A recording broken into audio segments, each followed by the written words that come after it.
Welcome to the Crime for Sleep channel. Let me know where you're watching from and what time it is. And don't forget to like, comment, and subscribe. Story 1. I remember the first time I walked through her apartment door, the winter air still clinging to my coat as I stepped inside.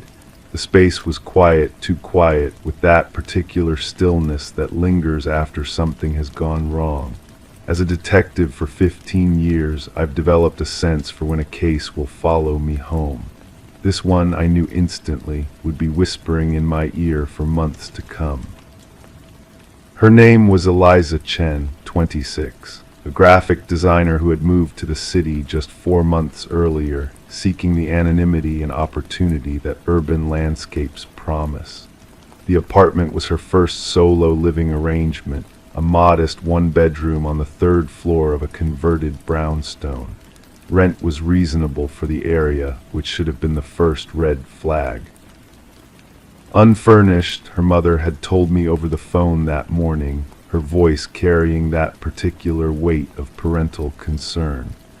Eliza was so excited because it was unfurnished. She wanted to make it entirely her own. I moved through the space slowly, letting my eyes adjust to the soft amber glow of the table lamp, the only light source currently illuminating the apartment. Through the window I could see snow beginning to fall, individual flakes catching the amber streetlight before disappearing into darkness.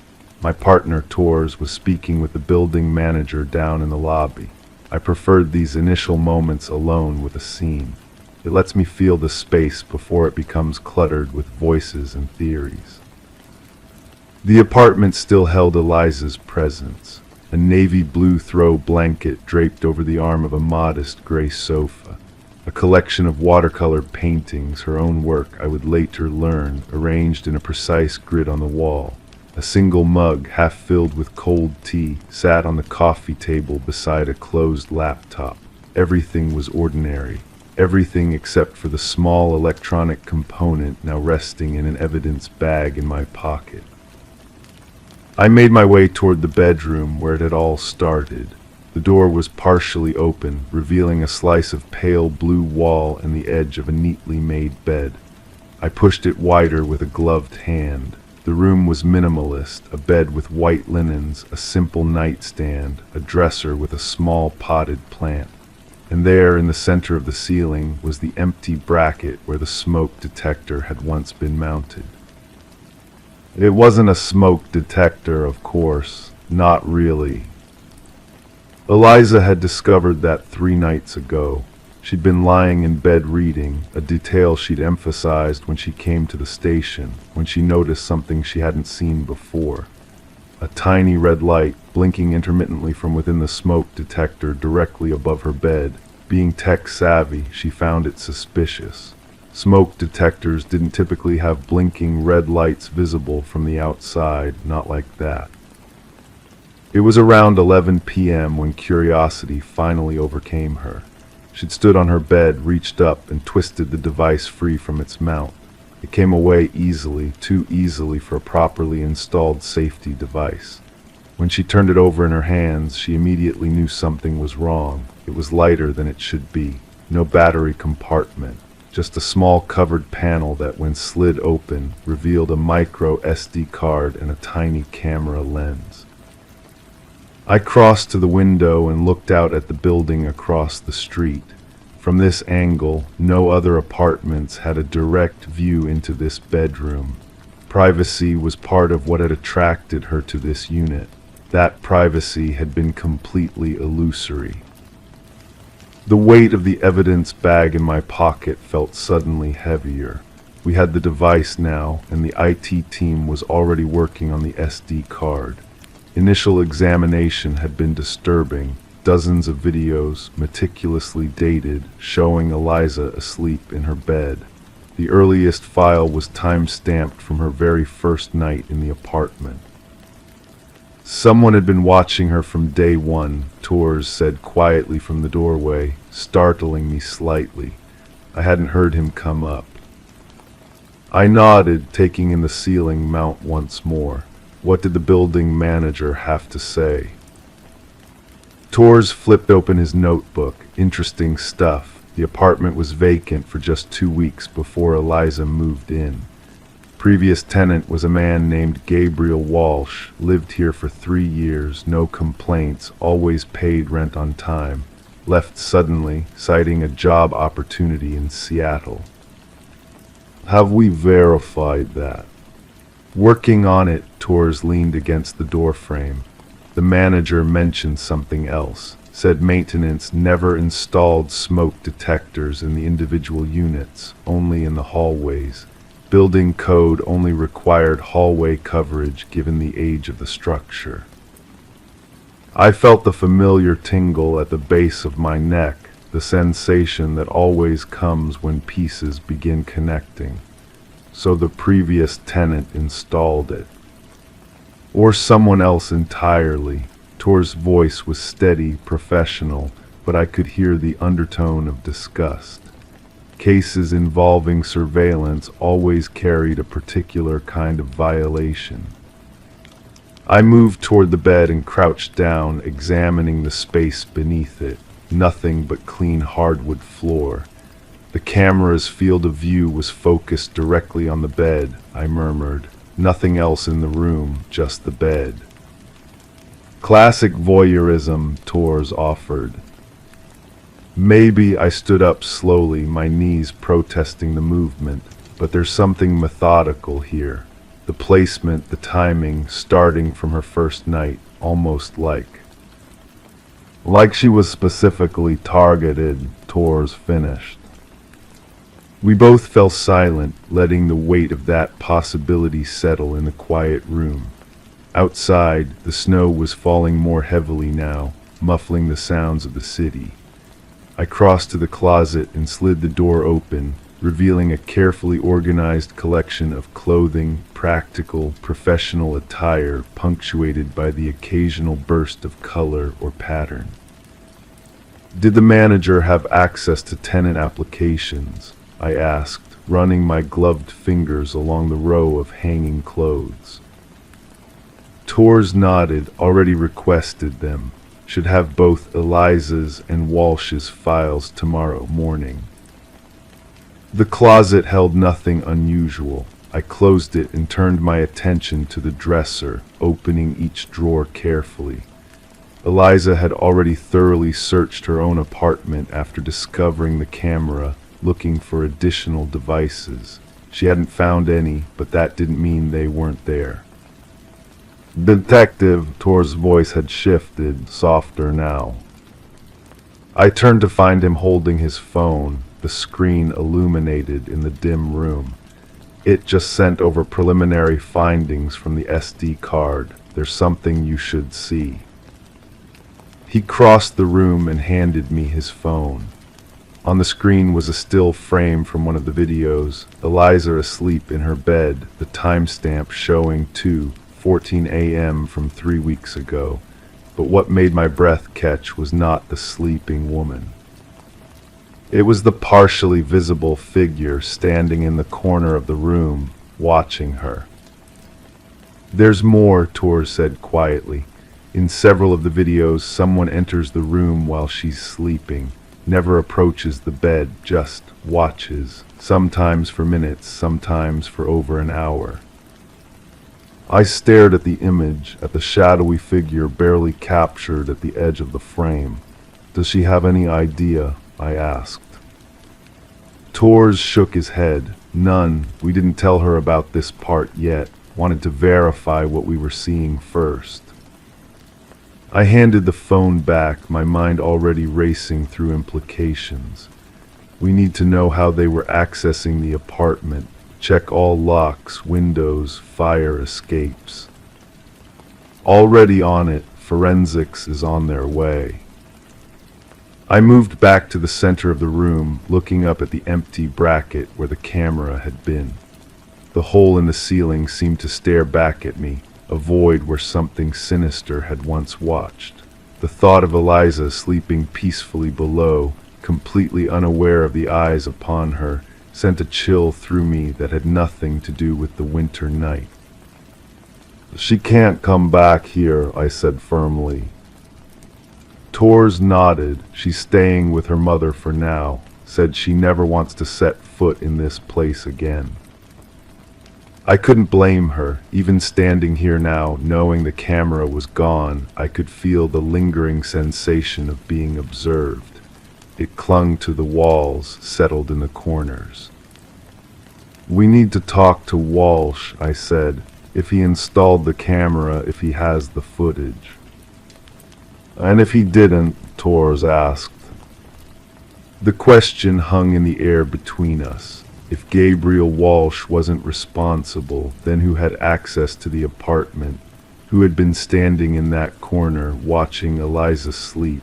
And perhaps most disturbingly, why had they left the camera for her to find? As if reading my thoughts, Tors spoke again. "You know what bothers me most? That blinking light.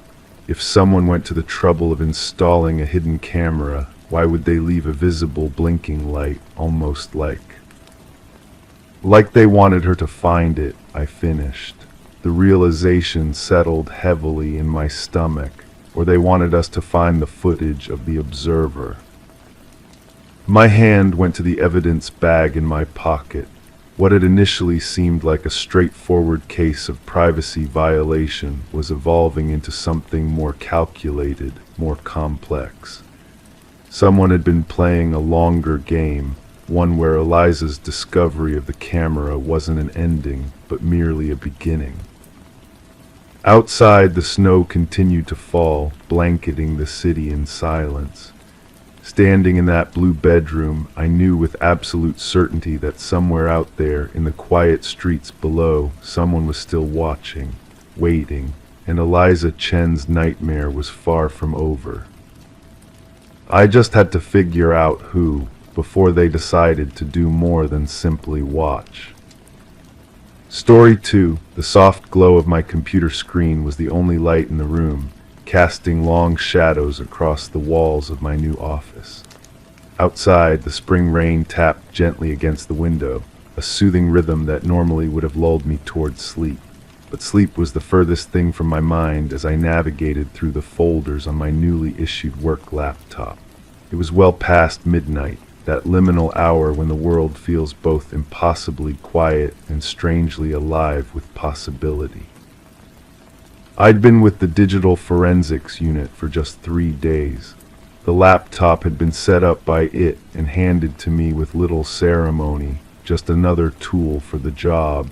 Nothing about its sleek, professional exterior suggested what I was about to discover. The system folders were organized with military precision, everything labeled, everything categorized. That's why it caught my attention immediately. A single file nestled in a subfolder of temporary data simply named "Do Not Open." No extension, no identifiers, just those 3 words run together like a whispered warning. In my line of work, warnings are meant to be heeded, but curiosity is also the backbone of investigation. My finger hovered over the trackpad, hesitating. The rain continued its gentle percussion against the glass, a metronome marking the seconds of my indecision. I clicked. The file opened instantly, too quickly for any normal data load. The screen flickered once, twice, then filled with a grid of thumbnails. Images, hundreds of them arranged in neat rows that scrolled down beyond what I could see. Each thumbnail was small, but even at that size I could make out human faces, all of them frozen in what appeared to be mid-screen. My breath caught in my throat. I clicked on the first image. It expanded to fill my screen, a woman perhaps in her 30s, her face contorted in what could only be described as pure terror. Her mouth was open, eyes wide, skin pale beneath the harsh light that illuminated her. The background was dark, indistinct, no context, no clues, just raw human fear captured in pixels. I moved to the next image, a man this time older with the same expression of primal fear. Then another, and another, each face different ages, different ethnicities, different features, but united by that same horrific expression. terror rendered into digital form. The room around me seemed to grow colder as I scrolled through the grid. My trained eye searched for patterns, for clues. Were these crime scene photos, evidence from some case I hadn't been briefed on, but there was something off about them. The lighting was too consistent, the angles too uniform, as if they had been taken by the same person in the same place under the same conditions. I reached for my phone to call my supervisor, but stopped. It was nearly 1 a.m, and what exactly would I say? That I'd opened a file clearly labeled not to be opened, that I'd found disturbing images on a department-issued device. I needed to understand what I was looking at first. I began to catalog what I could observe. None of the subjects appeared physically harmed. There were no visible wounds, no blood, just fear, pure, undiluted fear. I estimated there were over 200 images, all apparently taken within the last few years, judging by the clothing styles and image quality. The methodical nature of my work provided a thin barrier against the growing unease spreading through my chest. Who were these people? What had caused their terror? And most importantly, why was this file on my laptop? I continued scrolling, moving faster now, watching the faces blur together in a mosaic of horror, until I reached the last image. My finger froze on the trackpad. Unlike the others, this photo wasn't of a stranger. It showed a reflection, my reflection, captured in what appeared to be a computer screen. Me, sitting exactly as I was now in the same office, wearing the same clothes I had on at that very moment.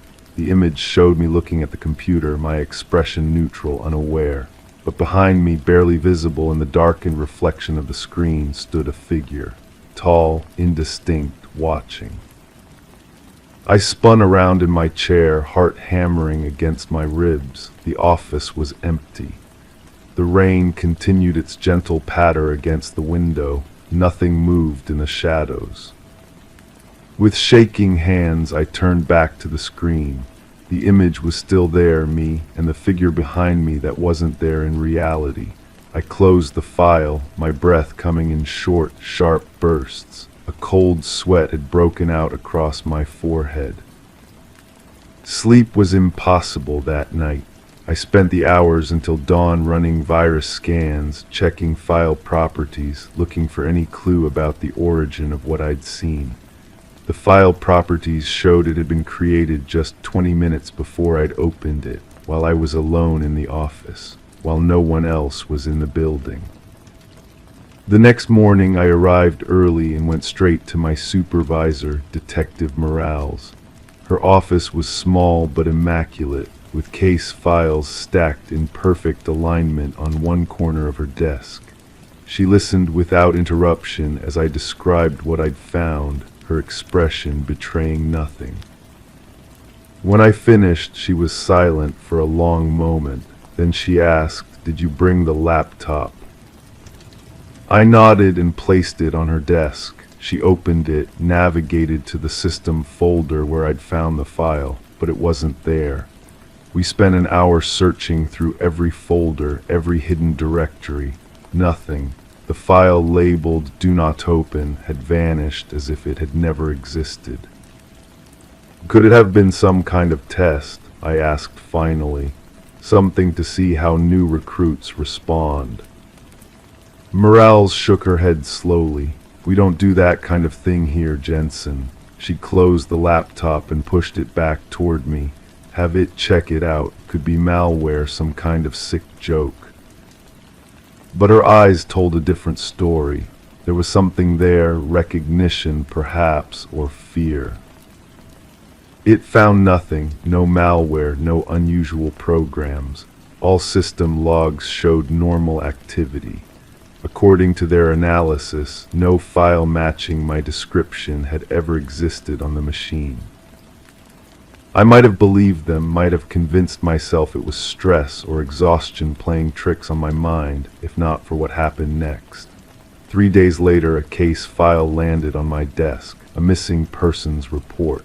The photo attached showed a woman in her 30s, the same woman from the first image in that mysterious file. The report stated she had disappeared 2 days ago, last seen leaving work at night, walking to her car in an empty parking garage. Over the following weeks, more reports came in, more familiar faces, more disappearances, each victim matching an image from that vanished file, each one reported missing after I had viewed their photo. I became obsessed, tracking each case, looking for connections. The victims had nothing in common, different jobs, different neighborhoods, different lives. Nothing connected them except their appearance in that file and their subsequent disappearance. And every night I checked my laptop. I searched for that file, half hoping and half dreading that it might reappear. It never did, but sometimes when the room was dark and the only light came from my screen, I could swear I caught a glimpse of something reflected in the glass. A tall figure watching. Tonight I'm writing this all down because I need someone to know. Because today I received an email from an unknown sender. No subject line, no message, just an attachment, a single image. It shows me sitting at my desk looking at my computer screen. The angle is from behind over my shoulder. I'm looking at an image of myself. And behind me stands a figure, tall and indistinct, reaching toward me. The timestamp on the photo is tomorrow. I've checked my office, I've checked my home. I've looked over my shoulder 1,000 times. There's no one there, but I know now what connected all those people in the photos. They all saw something they weren't supposed to see. They all opened something labeled, "Do not open." And now so have I. The rain is tapping against my window again tonight, gentle, rhythmic, almost soothing. But between the raindrops I keep hearing another sound. Something like footsteps coming slowly up the stairs, something like breathing just outside my door. Something like fingers gently testing the handle. Story 3, her apartment had a long hallway that never quite felt right.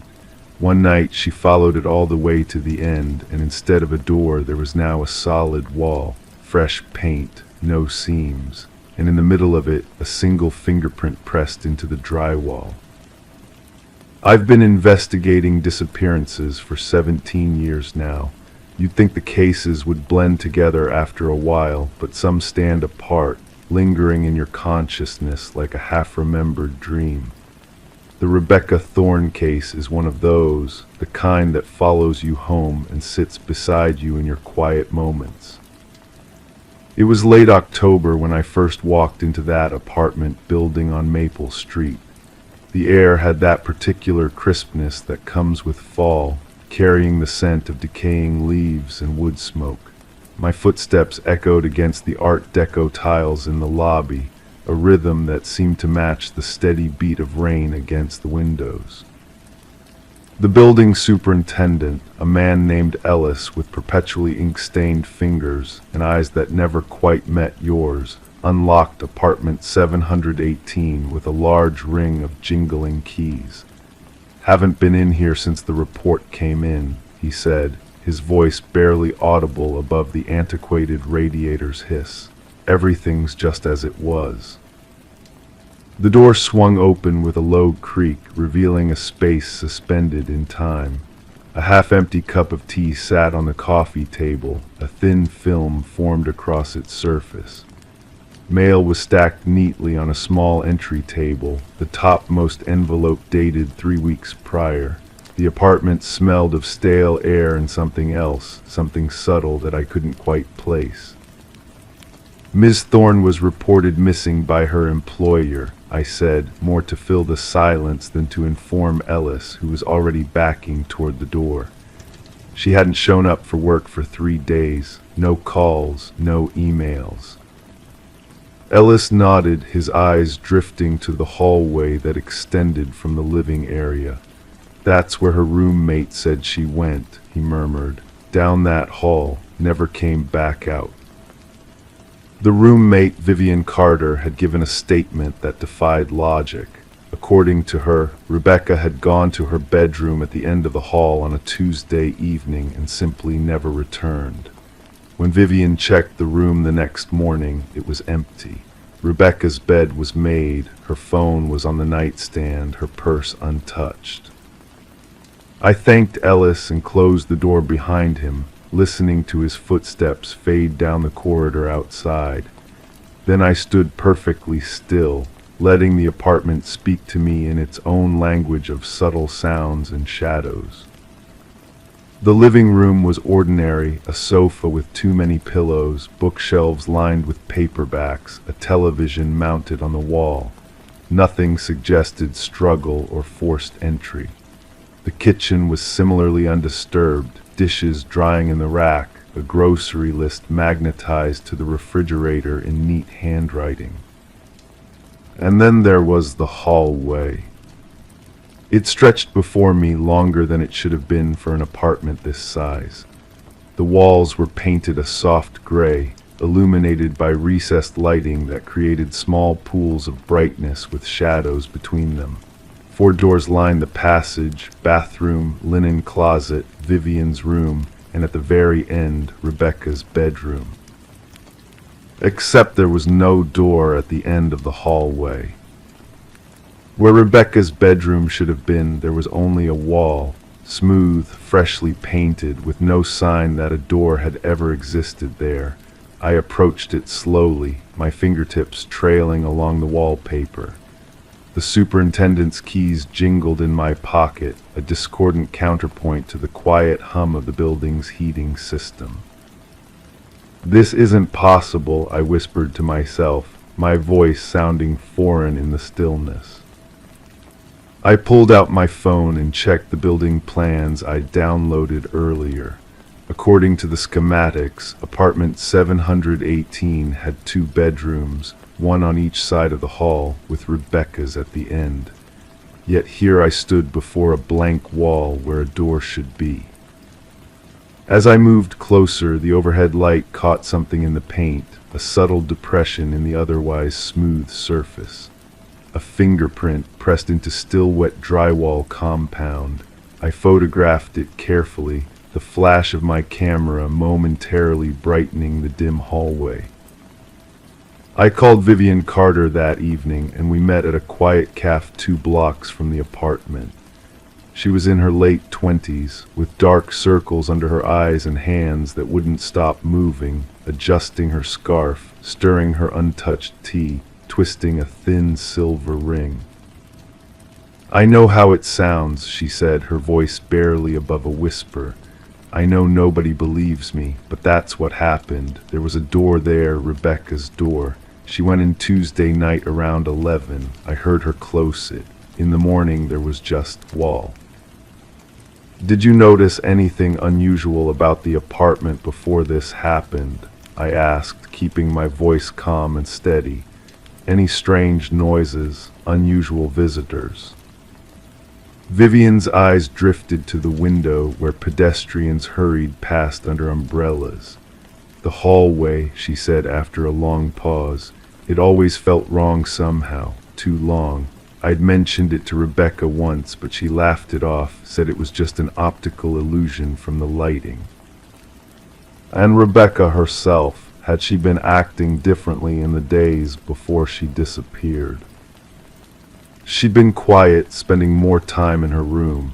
Vivian hesitated, then added, she'd been having dreams, bad ones. She said she kept dreaming about that hallway stretching on forever, leading her somewhere she didn't want to go. I left the cafe with more questions than answers, a familiar knot forming in my stomach. Over the next week, I pieced together what I could about Rebecca Thorne. 32 years old, worked as an architectural preservationist, no romantic partner, close to her sister who lived in Seattle, no history of mental health issues or substance abuse, no enemies that anyone knew of. The fingerprint from the wall yielded no matches in any database. The building's security cameras showed Rebecca entering the apartment that Tuesday evening, but there was no footage of her leaving. It was as if she had simply ceased to exist once she walked through her front door. I interviewed the previous tenants of apartment 718. They described nothing unusual about the layout: 2 bedrooms, 1 bathroom, a standard floor plan. When I showed them recent photos of the apartment, specifically the hallway ending in a wall, their confusion seemed genuine. "That's not right," said Martin Keller, who had lived there for 3 years before moving out 6 months ago. "Rebecca's room was right there at the end of the hall. I helped her move in some furniture when she and Vivian first took the place." 2 weeks into the investigation, I received permission to open up the wall. A contractor was brought in, and I watched as he carefully cut into the drywall where Rebecca's door should have been. Layer by layer, he removed sections of plaster and paint, revealing nothing, just the building's original brick exterior, with no sign that an opening had ever existed. "This doesn't make any sense," the contractor said, running his hand over the brick. "According to the building plans, there should be a room here." I stood in that hallway for a long time after he left, trying to reconcile what I was seeing with what I knew to be true. The building plans, the previous tenants' testimonies, Vivian's account, all indicated that Rebecca's bedroom should exist. Yet here was solid brick, undisturbed for what looked like decades.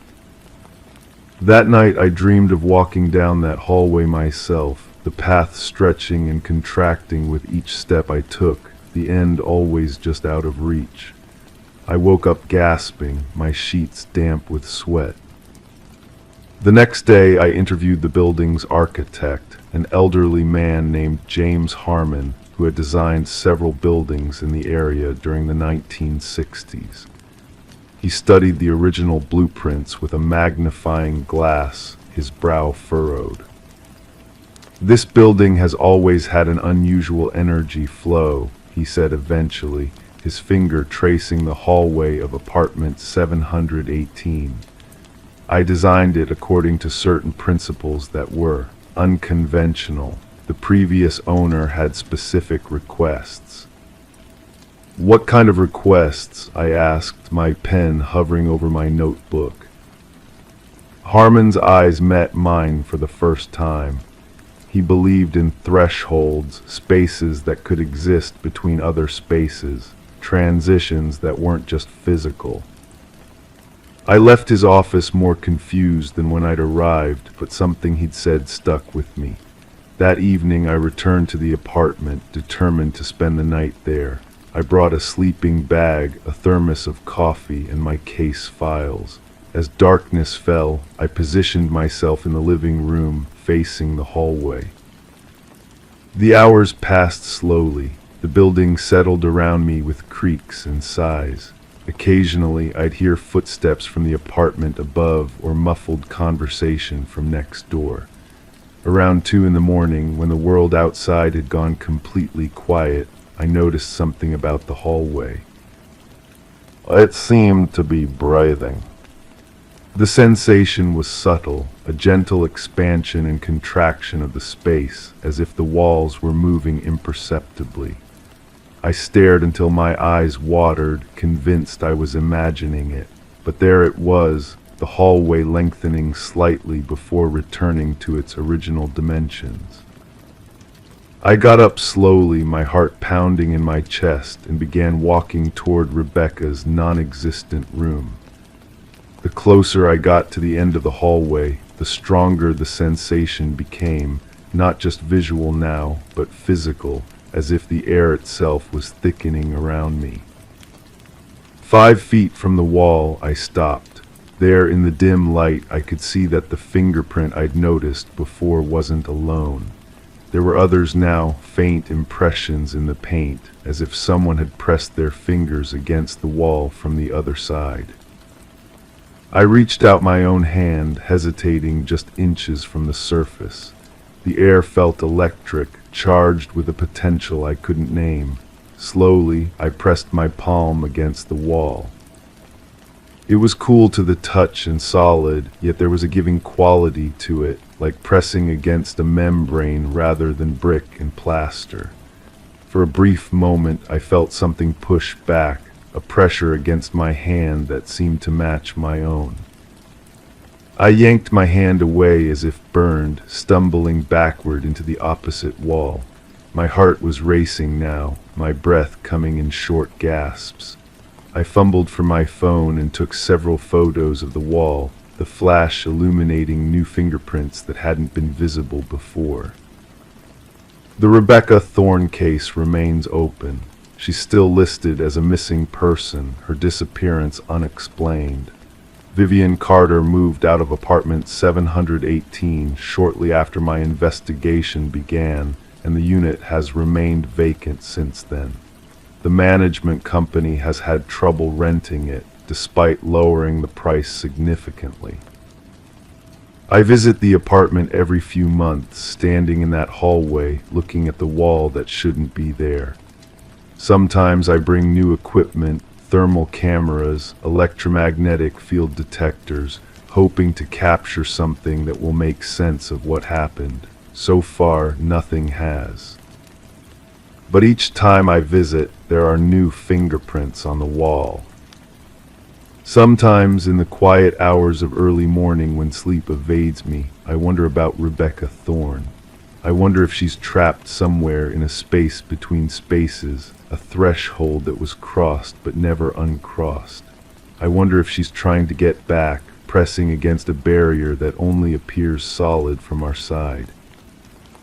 And I wonder, with a chill that never quite leaves me, if that hallway is still stretching for her, leading her further and further away from the world she knew, into a darkness that has no end. Story 4, The Scent Hit Me First. That peculiar mixture of age and preservation, musty paper, old wood, and something else I couldn't quite place. Something metallic. The floorboards beneath my feet creaked with each step as I moved deeper into the guest room of my newly inherited home, a Victorian-style house on the outskirts of Millfield that had belonged to my Aunt Evelyn, an aunt I'd never met. The large wooden trunk dominated the far corner of the room, its dark mahogany surface dulled by decades of dust and neglect. What struck me as odd wasn't its size or antiquated brass fittings, but the fact that it had been bolted to the floor. 4 heavy metal brackets secured it to the hardwood, as if someone feared it might try to escape. The lawyer didn't mention anything about this, I whispered to myself, my voice unnaturally loud in the empty house. I ran my fingers along the trunk's curved lid, leaving trails in the dust. A heavy brass padlock secured the latch, old but sturdy. The key was nowhere to be found among the collection I'd received from the estate attorney. According to him, Aunt Evelyn had lived alone for 30 years before passing in her sleep last winter. No children, no visitors, just a reclusive widow who'd remembered a niece she'd never bothered to meet. Rain began to tap against the windows, gentle at first, then growing steadier. The gray afternoon light cast long shadows across the room, making the trunk seem larger than it was, more imposing. I found myself circling it slowly, studying the craftsmanship, the worn leather straps reinforcing the corners, the intricate pattern carved into its sides, vines and flowers, I thought at first, until I looked closer and realized they were thorns. I should have waited, should have called a locksmith in the morning, but something about that trunk pulled at my curiosity, a weight beyond its physical presence. The house was mine now, after all. Everything in it belonged to me. In the basement, I found a toolbox with a crowbar and hammer. The metal felt cool in my palms as I carried them back upstairs, my footsteps echoing through the empty hallway. Thunder rumbled in the distance as I positioned the crowbar's edge beneath the padlock's hasp. The lock put up more resistance than I'd expected. Sweat beaded on my forehead as I applied pressure, feeling the old metal gradually bend beneath my effort. When it finally gave way, the snap was sudden and final, sending me stumbling backward. The padlock clattered to the floor, leaving the trunk's latch exposed. I hesitated then, one hand resting on the lid. The rain had intensified, drumming against the roof in a steady rhythm that seemed to match my heartbeat. Something about this moment felt significant, a boundary I was about to cross. "This is ridiculous," I told myself. "It's just an old trunk." The hinges protested with a long, mournful creak as I lifted the heavy lid. A waft of preserved air escaped, stale, confined with that same metallic undercurrent I'd noticed before. As my eyes adjusted to the dimness inside, I made out the careful folds of white fabric. A wedding dress, yellowed with age but still beautiful with its intricate lace and pearl beading. Victorian or Edwardian, I guessed, though I was no expert. But as I lifted it from the trunk, I realized the fabric wasn't merely yellowed. Large portions were stained a deep rusty brown, the discoloration most concentrated around the bodice. The stains had set decades ago, leaving the once white fabric permanently marked. I didn't need forensic training to recognize what I was looking at. Dried blood, a considerable amount of it. Beneath where the dress had lain was a small shoebox. Inside, nestled in tissue paper, I found a cassette tape labeled in neat, feminine handwriting, "Play when she returns." The house suddenly felt colder. I was alone, or at least I had been certain I was alone until that moment. Now, standing in the fading light with a blood-stained wedding dress in my hands and a mysterious tape with an impossible instruction, I wasn't so sure anymore. In the master bedroom, I found an old tape player on the nightstand. It looked well used but maintained, as if it had been regularly dusted and cared for. I placed the cassette inside and pressed play, half expecting nothing but static after all these years. Instead, I heard my aunt's voice for the first time. "Hello, Rebecca," a pause, a soft intake of breath. "If you're listening to this, then you've found the trunk, and if you've found the trunk, you've seen the dress." My hands trembled. How did she know my name? How could she have known I would be the one to inherit her house? "I need to tell you about Marion," my aunt's voice continued, steady and clear. "She was my sister. Your mother never spoke of her, I imagine. The family didn't speak of her, not after what happened." I sank onto the bed, the wedding dress still draped across my lap, its stains pressing against my jeans. Outside, lightning illuminated the yard for a brief moment, creating strange, dancing shadows on the walls. Marion was to be married in the summer of 1967. Her fiancé, Thomas Blackwood, was from one of the wealthiest families in the county. Handsome, charming, and, as we would discover too late, violently possessive. The tape hissed softly during another pause. 3 days before the wedding, Marion tried to call it off. She discovered something about Thomas, something she wouldn't tell even me. She only said he wasn't who he pretended to be. That night, she disappeared. The police found her car abandoned near Widow's Creek, but no sign of Marion. I found myself staring at the bedroom door, suddenly aware of every creak and settle of the old house around me. Thomas appeared devastated. He joined the search parties. He wept at the memorial service. He became a pillar of the community, the grieving almost husband who never married. Eventually, he became mayor, then state senator. He died last year, celebrated as a great man. Another pause, longer this time. When my aunt spoke again, her voice had hardened. "I knew Rebecca, I always knew, but I could never prove it. The night Marion disappeared, Thomas came to this house. He was covered in mud, agitated. He asked to use our bathroom to clean up before going to the police station. I saw him carrying something wrapped in a tarp to his car. I was only 16, too afraid to say anything then. By the time I found the courage, no one would listen. Thomas was too powerful, too respected. My eyes drifted to the blood-stained wedding dress.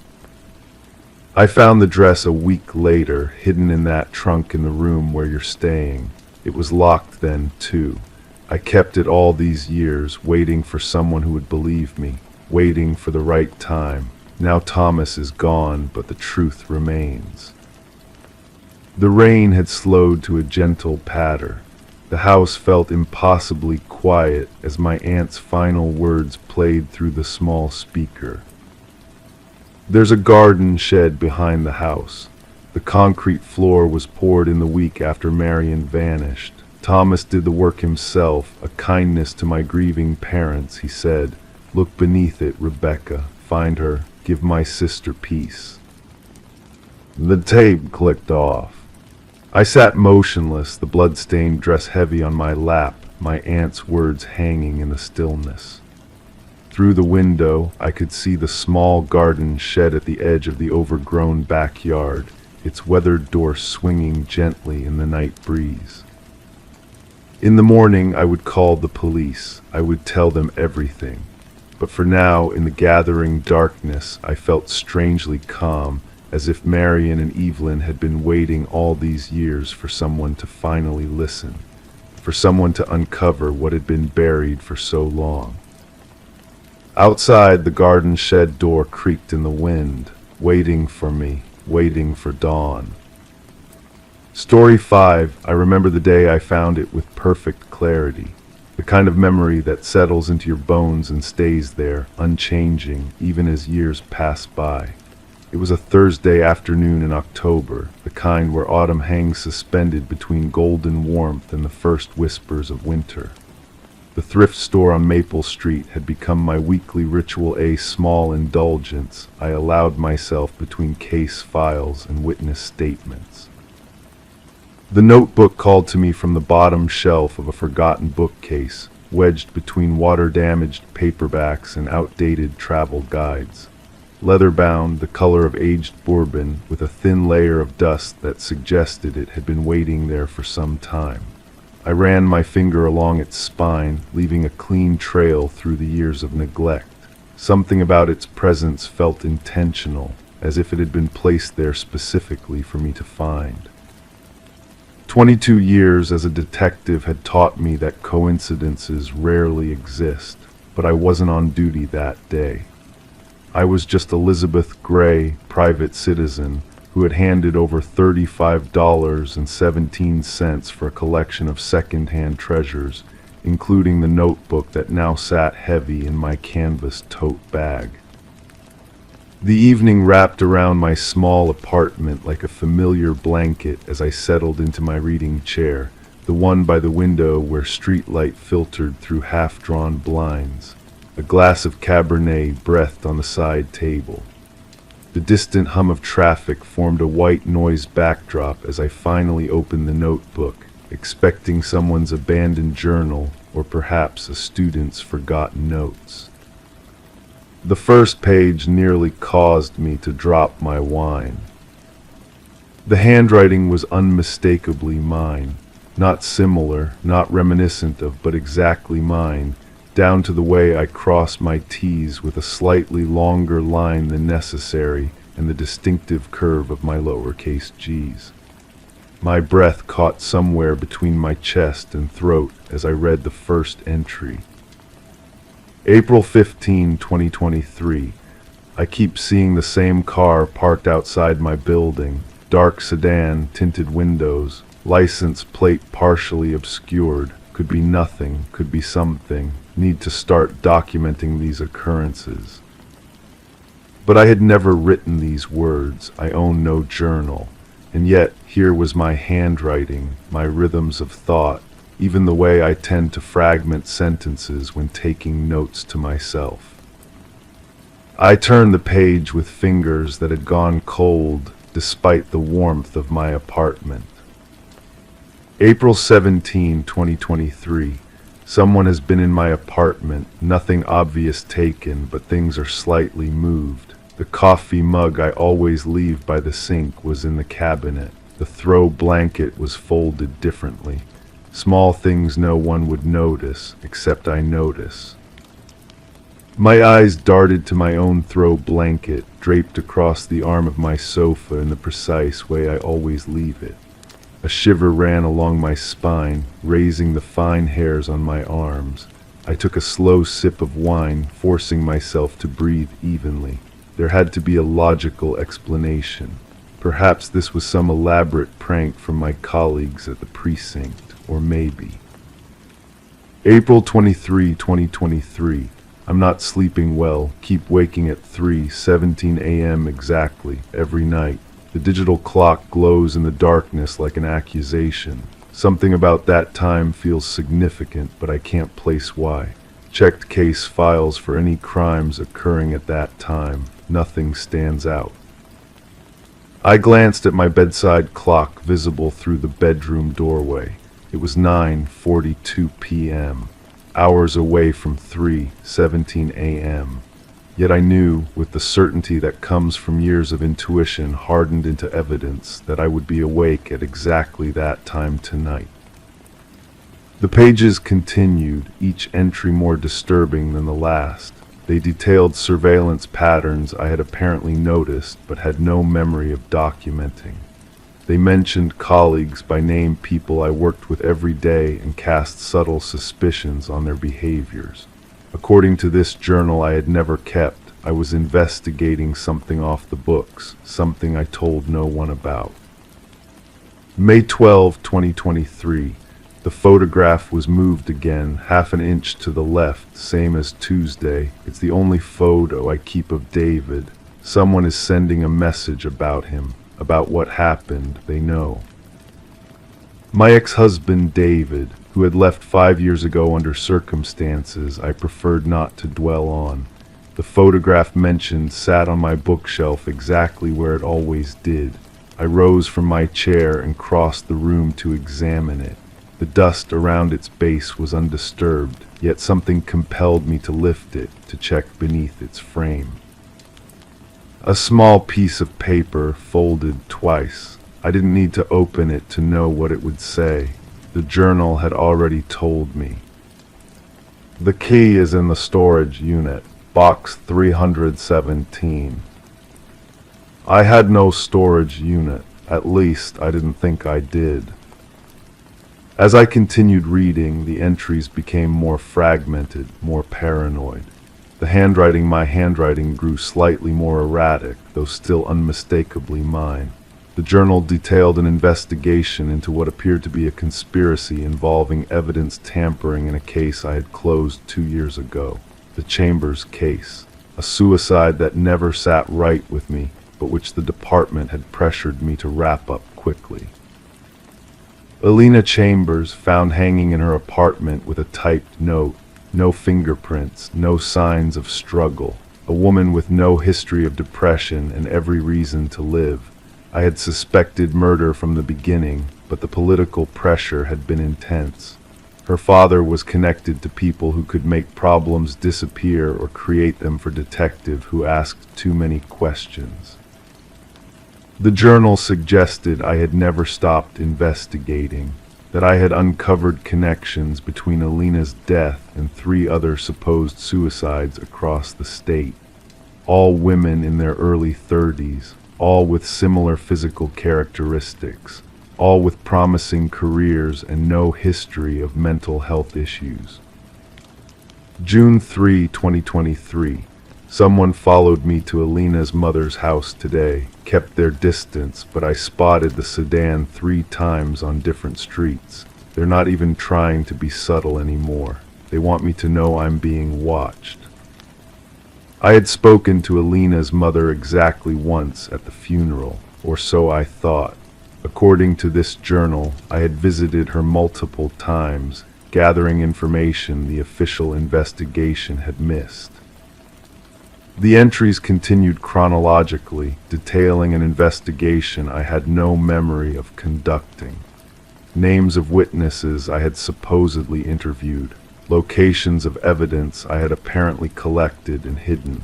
It was all so detailed, so specific, written in a voice that was undeniably mine. Then I reached the final page. Unlike the others, this one contained only a single line, written in slightly darker ink, pressed more firmly into the paper. "You stop reading here, or he'll know."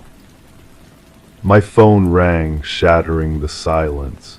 The number displayed was from within my own precinct. Without thinking, I answered. "Detective Gray." My voice sounded steadier than I felt. "Elizabeth, it was Captain Mercer. Sorry to bother you off hours, but something's come up with the Chambers case.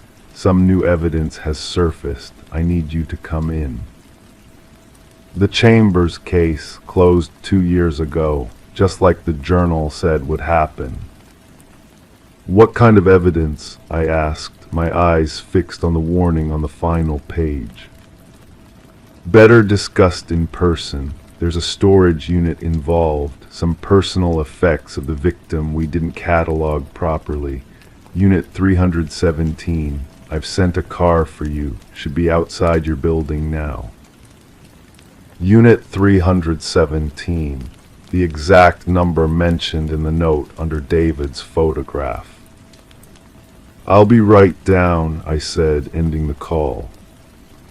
I stood in my apartment, the journal still open on my lap, the warning staring up at me. Outside, I heard a car door slam. Through the gap in my blinds, I could make out a dark sedan with tinted windows idling by the curb. The journal had predicted everything, but how? Was I losing my mind, or was something far more sinister at play? I had a choice to make: go downstairs and get into the car that Captain Mercer had supposedly sent, or grab my service weapon from the lockbox in my bedroom and find storage unit 317 on my own terms. The answer seemed obvious, too obvious, like someone was laying out a path they expected me to take. I looked once more at the final warning in the journal. "You stop reading here, or he'll know." But there were no more pages to read, unless... I turned the notebook over, examining its binding with the trained eye of someone who has spent decades looking for what others miss. The stitching at the very back seemed slightly different, tighter, newer. I worked my fingernail along the leather interior until I felt it give way, revealing a hidden pocket. Inside was a single photograph, me sleeping in my own bed, dated last night. On the back, written in my handwriting, "By the time you find this, you'll already be too late, but try anyway. Storage 317. Bring your gun. Trust no one at the precinct, especially not Mercer." The car horn outside sounded twice, patient, waiting, knowing I would eventually come down. I moved to my lockbox and entered the combination, my mind racing through possibilities, none of them good. If I couldn't trust my own memories, what could I trust? The notebook, the investigation I apparently conducted but couldn't remember, the warning about Mercer, and most disturbing of all, the photograph of me sleeping in my own bed, taken without my knowledge. As I loaded my service weapon, I glanced once more at the journal on my reading chair. Whatever truth awaited me at storage unit 317, one thing was becoming increasingly clear. Either my mind was fracturing in ways I couldn't comprehend, or someone had gone to extraordinary lengths to make me doubt my own reality. The car horn sounded again, 3 times now, more insistent. I slipped the photograph into my pocket and my weapon into its holster. Whatever game was being played, I was done being a pawn. The only question that remained as I headed for the door was chilling in its simplicity. If I couldn't trust my own handwriting, my own memories, or my own colleagues, who exactly was I about to become? Story 6. Her bedroom window overlooked the backyard until one day it didn't. The view had changed to a row of unfamiliar houses. In the closest window, someone was staring back. When she tried to take a picture, her phone only captured her empty room. I remember the precise moment I first heard about the Emerson case. It was early November, the kind of autumn evening where darkness falls too soon and the air carries a chill that settles deep in your bones. The station was quiet except for the distant hum of the heating system and the occasional shuffling of papers. My coffee had grown cold in the ceramic mug beside my notepad, forgotten during the hours I had spent reviewing case files from the previous week. Detective Collins approached my desk with that particular walk he had, deliberate, measured steps that never seemed hurried yet always conveyed urgency. He placed a thin manila folder in front of me, its edges crisp and unmarked. New case. "This one's different," he said, his voice low and even. "Thought you might want to take a look." I didn't open the folder immediately. Instead, I watched as Collins retreated to his desk across the room, settling into his chair with a soft creak that echoed in the near-empty office. My fingers traced the edge of the folder, feeling the smooth paper beneath my fingertips. In my 15 years with the department, I had developed a strange ritual of pausing before diving into a new case, a moment to prepare myself for whatever darkness awaited inside. When I finally opened it, I found a statement from Rebecca Emerson, age 32, elementary school teacher. Single, no history of mental illness, no prior police reports, nothing remarkable except for what she claimed had happened in her bedroom on October 12th. According to her statement, Rebecca had lived in her small two-bedroom Craftsman on Maple Street for nearly 4 years. Her bedroom was situated at the back of the house, with a modest window that overlooked a fenced backyard, a small garden shed, and beyond that, a line of tall pine trees marking the edge of a nature preserve. She described this view in specific detail: the bird feeder she had installed near the old oak tree, the stone path leading to the garden shed, the way morning light filtered through the pines. Then, on the morning of October 12th, she woke to find the view had changed. I paused in my reading, reaching for my cold coffee more out of habit than desire. Rebecca Emerson claimed that when she pulled back her curtains that morning, she no longer saw her backyard. Instead, she saw a row of unfamiliar houses, Victorian-style homes with narrow facades and steep roofs, painted in subdued colors. Houses that, according to city records and satellite imagery, did not exist. More disturbing was what she saw in the window of the closest house, a figure motionless, staring directly at her, not waving, not acknowledging her presence in any way, just watching. Rebecca's statement continued, describing how she had reached for her phone to document this impossibility. Yet when she reviewed the photo she had taken, it showed only her empty bedroom reflected in the glass, as though the window were a mirror rather than a portal to the outside world. I set the folder down and leaned back in my chair, listening to the soft tick of the wall clock. Cases like this usually resolved quickly. Hallucinations from carbon monoxide exposure, medication side effects, or sometimes psychological breaks resulting from stress. But something about the precision of Rebecca's account, the clinical way she documented the inconsistency, it felt different. The next morning I drove to Maple Street. The neighborhood was quiet, tree-lined, and unremarkable. Rebecca's house sat midway down the block, its blue paint faded but well-maintained, a small porch with a wooden swing facing the street. Nothing about it suggested anything unusual. She answered the door on my second knock, her appearance matching the driver's license photo in the file, brown hair pulled back, eyes tired but alert. She invited me in without hesitation, leading me through a living room decorated with framed landscape photographs and well-worn furniture. "Would you like coffee?" she asked, her voice steady but soft, as though we were in a library rather than her home. I declined politely and she nodded, gesturing toward a hallway. "I'll show you the window."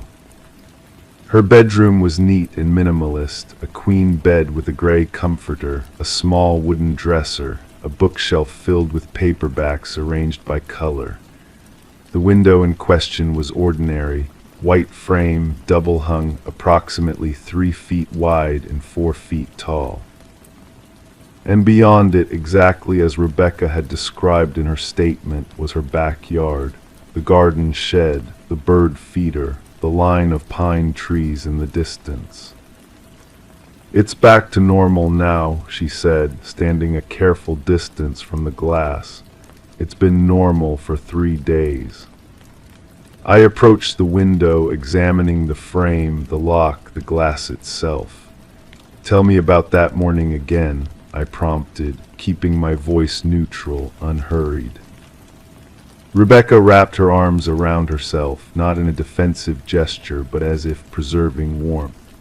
"I've had the same morning routine for years. Wake up at 5:45, make coffee, grade papers or prepare lessons for an hour, then shower, dress, and leave for school by 7:30. She paused, her gaze fixed on the window. That morning was no different, except when I opened the curtains while my coffee was brewing. She described again what she had seen, the row of houses, the watching figure. She showed me her phone, scrolling to the photo she had taken, a dim image showing only her room reflected in darkness, as though the window were photographed at night rather than morning. "I didn't imagine it," she said, her voice gaining a subtle edge for the first time.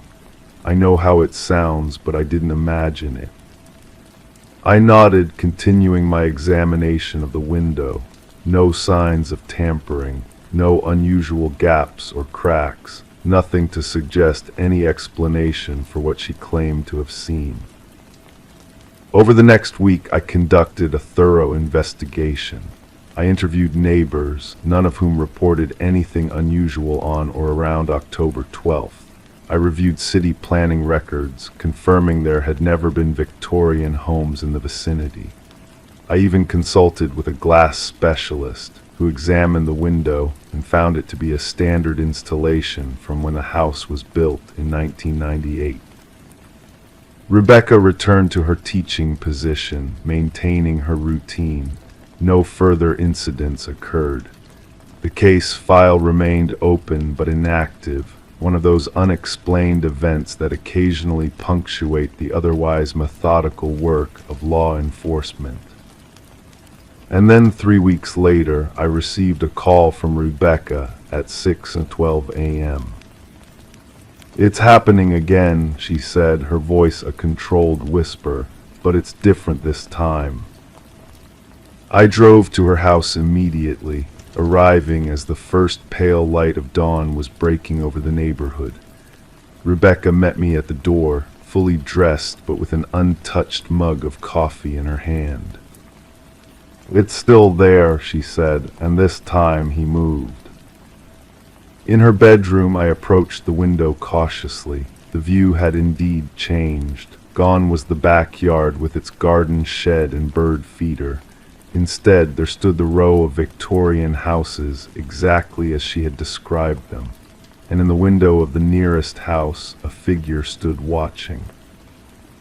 As I stared, trying to process what I was seeing, the figure raised one hand slowly and pressed it against their window, as if reaching out across the impossible space between us. I removed my phone from my pocket, opened the camera app, and captured an image. When I looked at the screen, I saw only Rebecca's empty room reflected in darkness, despite the morning light that should have been visible. "Do you believe me now?" Rebecca asked, her voice soft behind me. I turned to answer her, but found myself alone in the room. Confused, I called out her name, receiving no response. I moved quickly through the house, checking each room, finding no trace of her. When I returned to the bedroom, the window once again showed the normal backyard view. Rebecca Emerson was never found. Her disappearance case remains open, classified as a missing person with unusual circumstances. The house on Maple Street was eventually sold to a new family who have reported no issues with the bedroom window.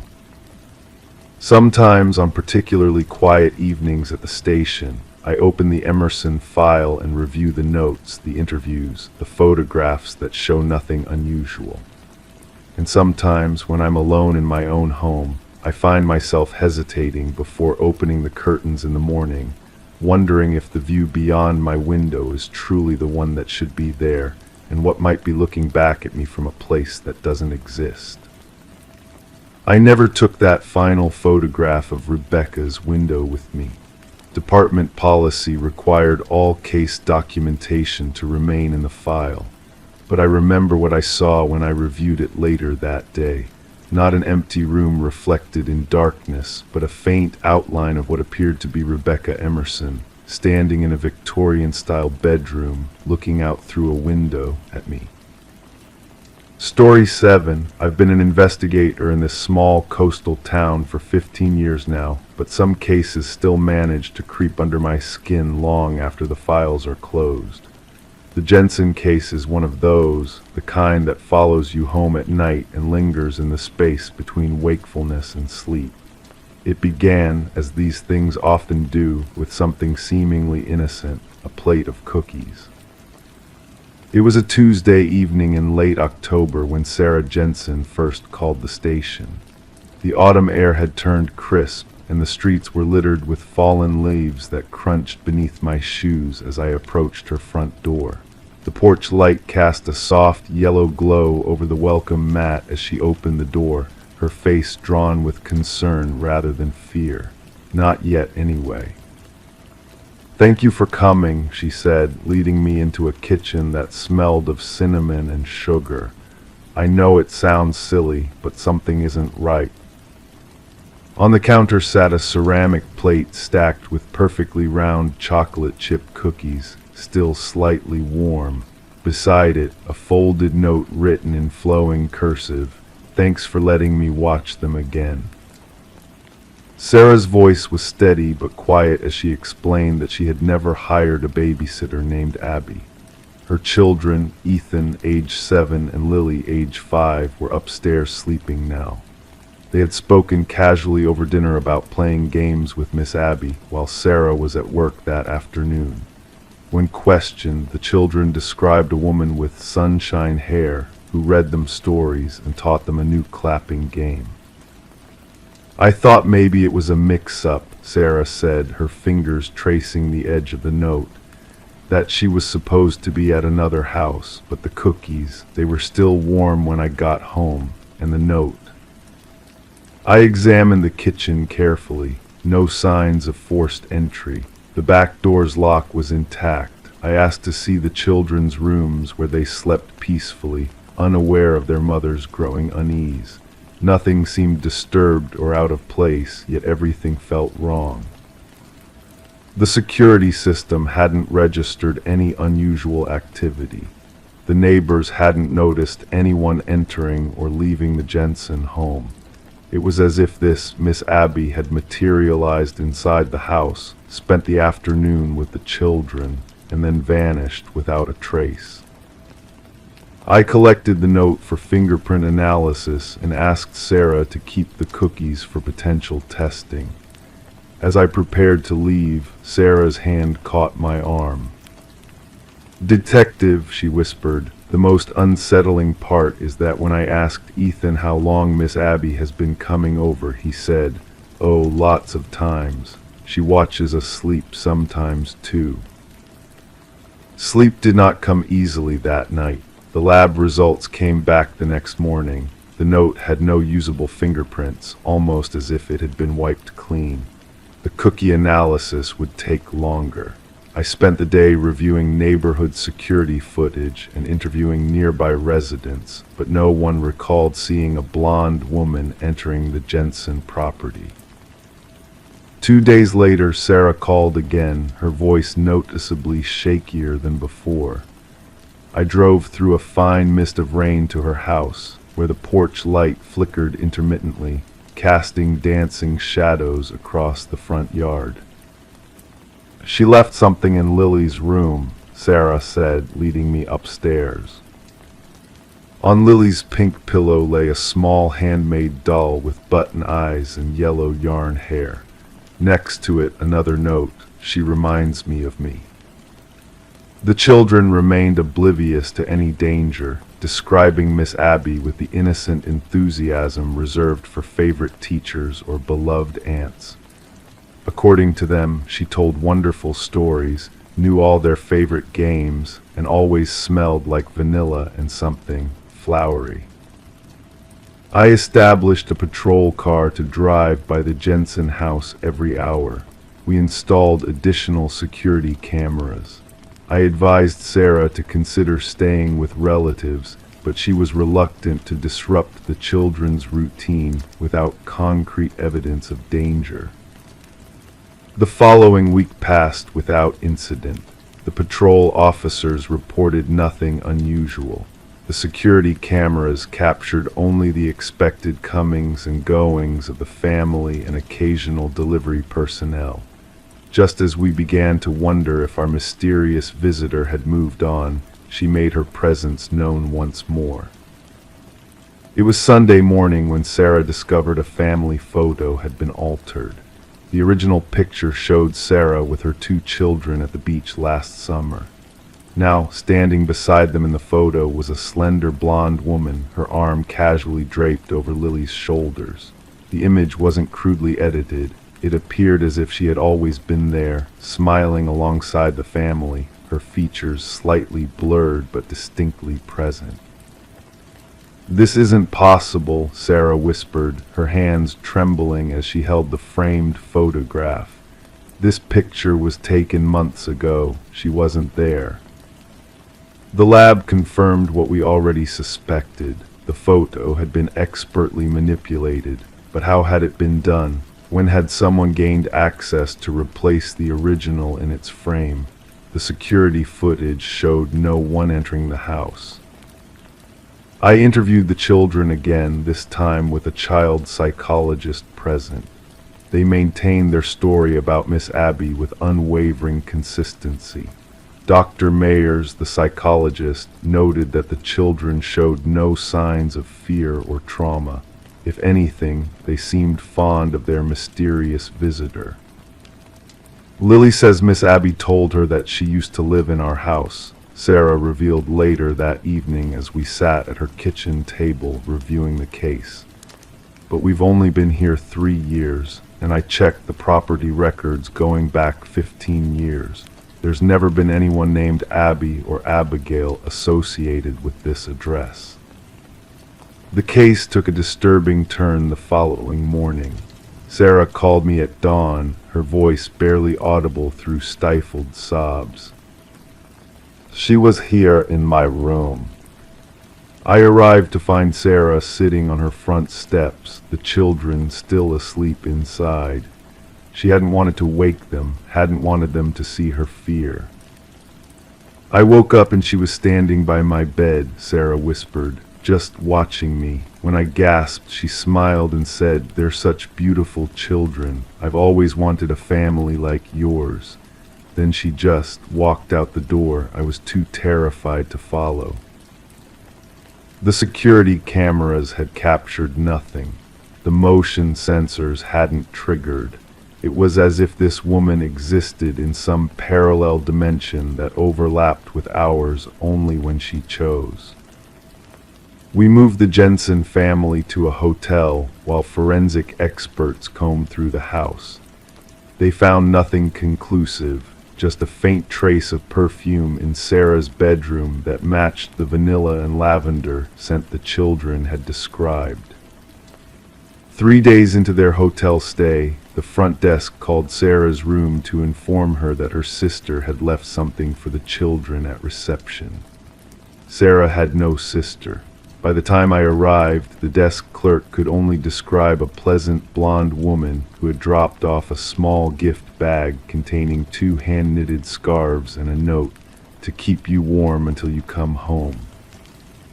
The hotel's security footage showed a woman entering the lobby, but her face was always angled away from the cameras, as if she instinctively knew their positions. It was through old newspaper archives that we finally found her. Abigail Winters, aged 28, had died in a house fire 17 years earlier, in the very same house where the Jensens now lived. She had been a kindergarten teacher, beloved by her students. Photographs showed a slender woman with blonde hair and a warm smile. According to the articles, Abigail had dreams of starting a family of her own someday. The case remains officially unsolved. The Jensen family has since moved to another state, their house standing empty for months before new owners finally moved in. Sometimes I drive by that house in the evenings, watching the lights come on as dusk settles over the neighborhood. I wonder if the new family has met Miss Abby yet, if they've found unexpected cookies cooling on their kitchen counter. I've been an investigator long enough to know that some things defy explanation. But on quiet nights, when the wind whispers through the trees outside my window, I still find myself thinking about those perfectly round chocolate chip cookies and a woman who loved children so much that not even death could keep her from them. Story 8. I remember the first time Alina mentioned the key. A Tuesday evening in late October, the kind where autumn's chill seeps through window panes like an unwelcome visitor. The low hum of the recorder between us captured her trembling voice as she described finding it. It was just there in my mailbox. Alina's fingers traced the tarnished brass outline on the table, an antique skeleton key with a small paper tag that simply read home. I've investigated unusual cases before, but something in her measured tone made me lean forward slightly. 23 years with the Riverside County Sheriff's Department had taught me patience. The truly disturbing stories reveal themselves gradually, like photographs developing in darkroom chemicals. At first I thought it was a mistake, she continued, her gaze fixed on some middle distance beyond my office wall. That the mail carrier had mixed up addresses, or perhaps a previous tenant had ordered it, but no one else had lived in that house for over 30 years besides my grandmother, and then me. The ceiling fan above us turned lazily, casting slow-moving shadows across her face. Our small town rarely saw criminal activity beyond occasional petty theft or teenage vandalism. Yet here was Alina Matheson, the local librarian for nearly 15 years, sitting across from me with hands that wouldn't stop fidgeting with the edge of her cardigan. I tried it on every lock in my house, every door, cabinet, old trunk in the attic. Nothing. The methodical way she described her search reminded me of my own approach to cases, thorough, deliberate, leaving no possibility unexplored. I even called a locksmith. He said it was at least 100 years old, probably from the Victorian era. 3 days passed after our first meeting. I made notes, filed an initial report more out of procedure than necessity. What crime was there to investigate? A mysterious key delivered to a woman living alone in her grandmother's old Victorian home just outside town limits. Curious, perhaps, but hardly criminal. Then Alina called again. Her voice on the phone carried the same controlled precision I'd noticed during our interview, but underneath ran a current of something I couldn't quite name. Detective Morris, I found where it fits. The drive to her house that evening took 12 minutes. I remember counting each one, watching the landscape transition from storefronts to scattered farmhouses to the densely wooded area where Aliner's grandmother's Victorian stood partially obscured by ancient oak trees. The structure loomed 3 stories high, its gabled roof and ornate trim work visible even in the fading twilight. It was behind the pantry, she explained, leading me through a kitchen that smelled faintly of chamomile tea and lemon furniture polish. I was reorganizing the shelves, moved the flour canisters, and noticed a seam in the wallpaper. The pantry itself was a narrow room adjacent to the kitchen, lined with wooden shelves stacked with orderly rows of preserves, dry goods, and kitchen supplies. Aliner had already moved several items aside, revealing what at first appeared to be simply a section of wall. But as I stepped closer, I could make out the nearly imperceptible outline of a door, its edges concealed by wallpaper patterns and years of paint. I might never have found it if I hadn't been looking specifically. Her voice maintained that unsettling steadiness. The key fits perfectly. The lock turned with a mechanism so smooth it seemed to have been recently oiled, despite its apparent age. The door, no more than 4 feet high, swung inward without a sound. Aliner handed me a flashlight, its beam cutting through the darkness beyond the threshold. What I saw made no architectural sense. Behind that door should have been the exterior wall of the house, perhaps at most a small maintenance space. Instead, a narrow staircase descended into what appeared to be a finished room. Wood paneling lined the walls, and the air carried a peculiar staleness, not the musty scent of an abandoned space, but rather the stillness of a room that has been carefully preserved. "I haven't gone down yet," Aliner whispered. "I wanted someone else to see it first." Professional instinct made me go first, each step on the narrow staircase creaking softly beneath my weight. 14 steps down, the flashlight beam revealed a fully furnished nursery. A crib stood in one corner, its white paint pristine.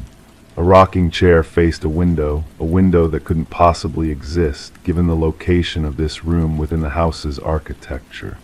Yet there it was, curtained with faded yellow fabric that stirred slightly in an impossible breeze. "This can't be here," I murmured, more to myself than to Aliner, who had followed me down. "The exterior wall of your house is right above us." "Look at the toys," she said, her voice suddenly small. Arranged on a small bookshelf were vintage toys, a teddy bear with one glass eye, wooden blocks with faded letters, a porcelain doll in a blue dress. Aliner moved toward them with recognition dawning on her face. "These are mine from when I was a child." Her fingers hovered over the doll without touching it. "This was my favorite. I called her Adelaide, but these were all packed away in the attic after my grandmother died. I haven't seen them in 20 years. I swept the flashlight across the room again, taking in details with methodical precision. A baby blanket draped over the crib rail, a changing table with neatly folded cloths, a mobile hanging motionless above the crib, small carved birds suspended as if frozen mid-flight. "Aliner, when was this house built?" 1887, my great-great-grandfather built it. "And your grandmother raised you here?" She nodded, her attention still fixed on the toys. "After my parents died, car accident when I was 3. The room held no dust, no cobwebs in corners, no signs of aging or neglect that would be expected in a space sealed away for decades. It was as if someone had prepared it yesterday, expecting a child to be placed in that crib by nightfall. "Did your grandmother ever mention another room, any renovation work?" Aliner's response was interrupted by a sound from above, the unmistakable click of the pantry door closing. both our heads turned toward the staircase. The beam of my flashlight illuminated empty steps leading up to what was now solid darkness. "Stay here," I instructed, moving quickly toward the stairs, but reaching the top, I found the small door firmly shut. The key Alina had shown me, the key that had opened this impossible room, now protruded from the lock on the inside, where neither of us had placed it.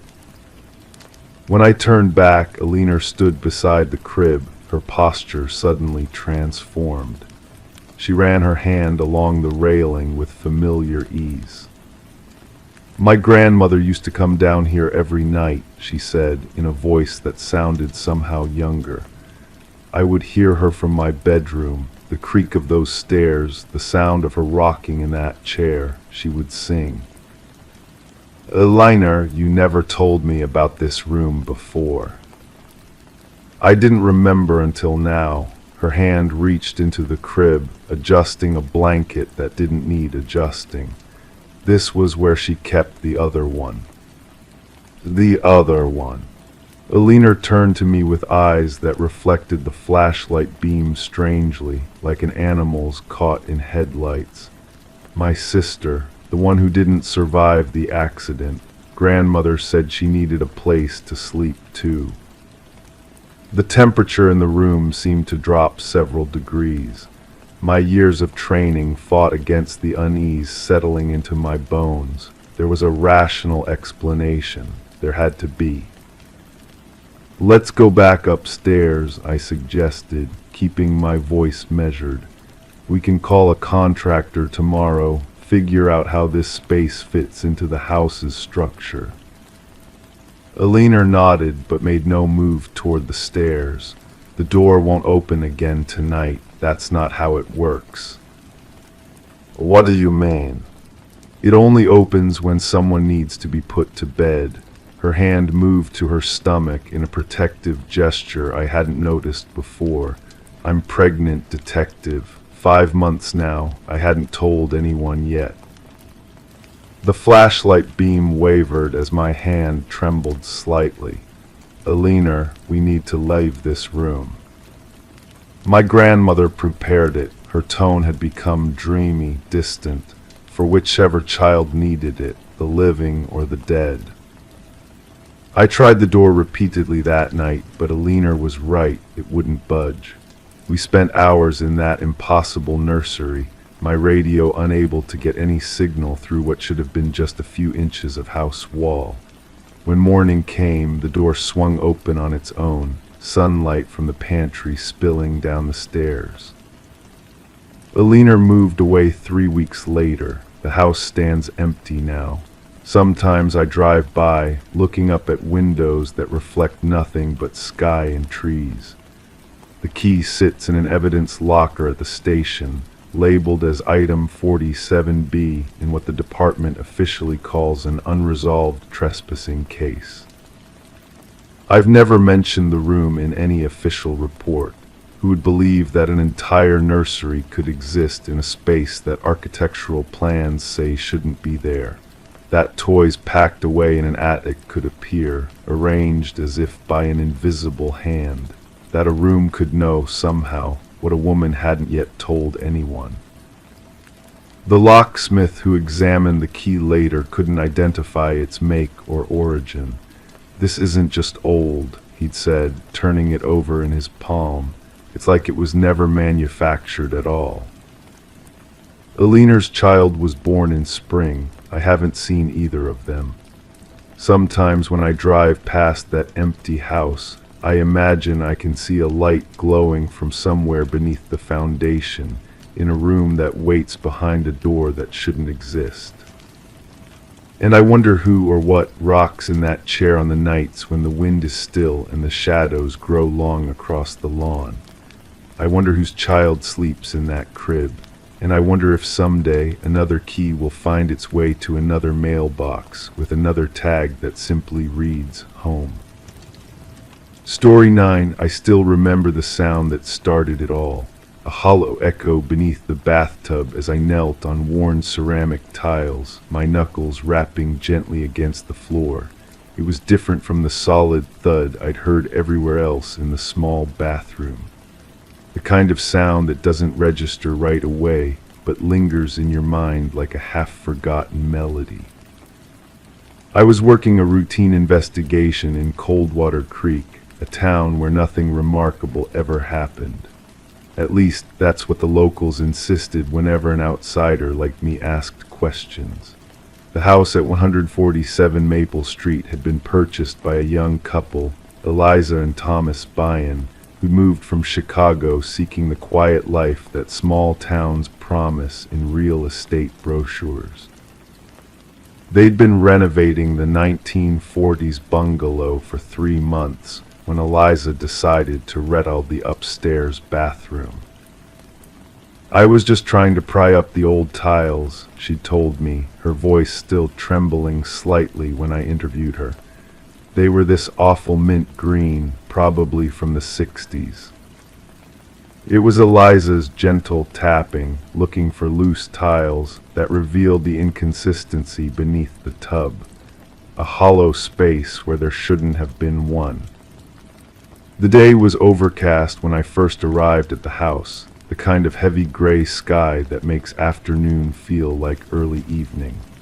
The Byans' home sat at the end of a street lined with sugar maples that had stubbornly held onto their leaves deep into November. The air smelled of wet earth and decay, that particular scent that belongs only to late autumn. I remember walking through their front door, notebook in hand, wondering if this call would be another waste of time. Small towns have a way of turning minor oddities into major concerns, but sometimes, rarely, they hide secrets that deserve to be uncovered. Thomas Byen met me in the foyer, a tall man with the kind of practiced calm that suggests internal turmoil. "She's upstairs," he said quietly. "She hasn't left the guest room since she found it." The staircase creaked under my weight as I ascended, each step a century old and vocal about it. The hallway was narrow, walls freshly painted in a warm cream that hadn't yet lost its chemical smell. The bathroom door stood open, construction plastic draped across the threshold. I ducked under the sheeting and found myself in a half-demolished space. Shards of mint green tile littered the floor like broken sea glass. The bathtub, a heavy cast iron clawfoot, had been partially pulled away from the wall, revealing a rough hole in the concrete beneath it. The edges were jagged where Eliza had taken a sledgehammer to it after discovering the hollow space. Kneeling beside the opening, I shone my flashlight into the darkness. The beam caught on something metallic, the corner of a box nestled in a makeshift cavity beneath the floor. It wasn't large, perhaps the size of a shoebox, but made of metal that had oxidized to a deep rust red over what must have been decades. "I didn't touch it after I saw what was inside," Eliza said from the doorway, her arms wrapped tightly around herself despite the warmth of the house. "I called the police right away." I nodded, pulling on latex gloves before carefully extracting the box from its hiding place. It wasn't heavy, but something shifted inside as I moved it. The lid was sealed with what appeared to be electrical tape, now brittle with age. It cracked and flaked away as I gently pried it open. The smell hit me first, old paper and something chemical, like preserved photographs. Inside, neatly arranged, were newspaper clippings, not random articles but missing persons reports, 12 in total, dating from 1973 to 1989. Each featured a photograph of someone who had disappeared, their faces circled in red ink that hadn't faded much over the decades. The youngest was a 19-year-old college student named Jennifer Hayes, reported missing while visiting her grandmother in Coldwater Creek. The oldest, a 56-year-old traveling salesman who checked into the local motel and never checked out. Between them, 10 others, all visitors to the town, all eventually filed away as cold cases when leads ran dry. What made my blood run cold wasn't the clippings themselves. It was what lay beneath them, a handwritten label affixed to the bottom of the box with yellowed Scotch tape. 5 words in careful block letters. Next one lives here now. I remember looking up at Eliza Byen, whose pale face told me she'd seen those words too. The bathroom suddenly felt several degrees colder. "The previous owner," I said quietly. "How long did they live here?" "That's the thing," Thomas answered from behind his wife.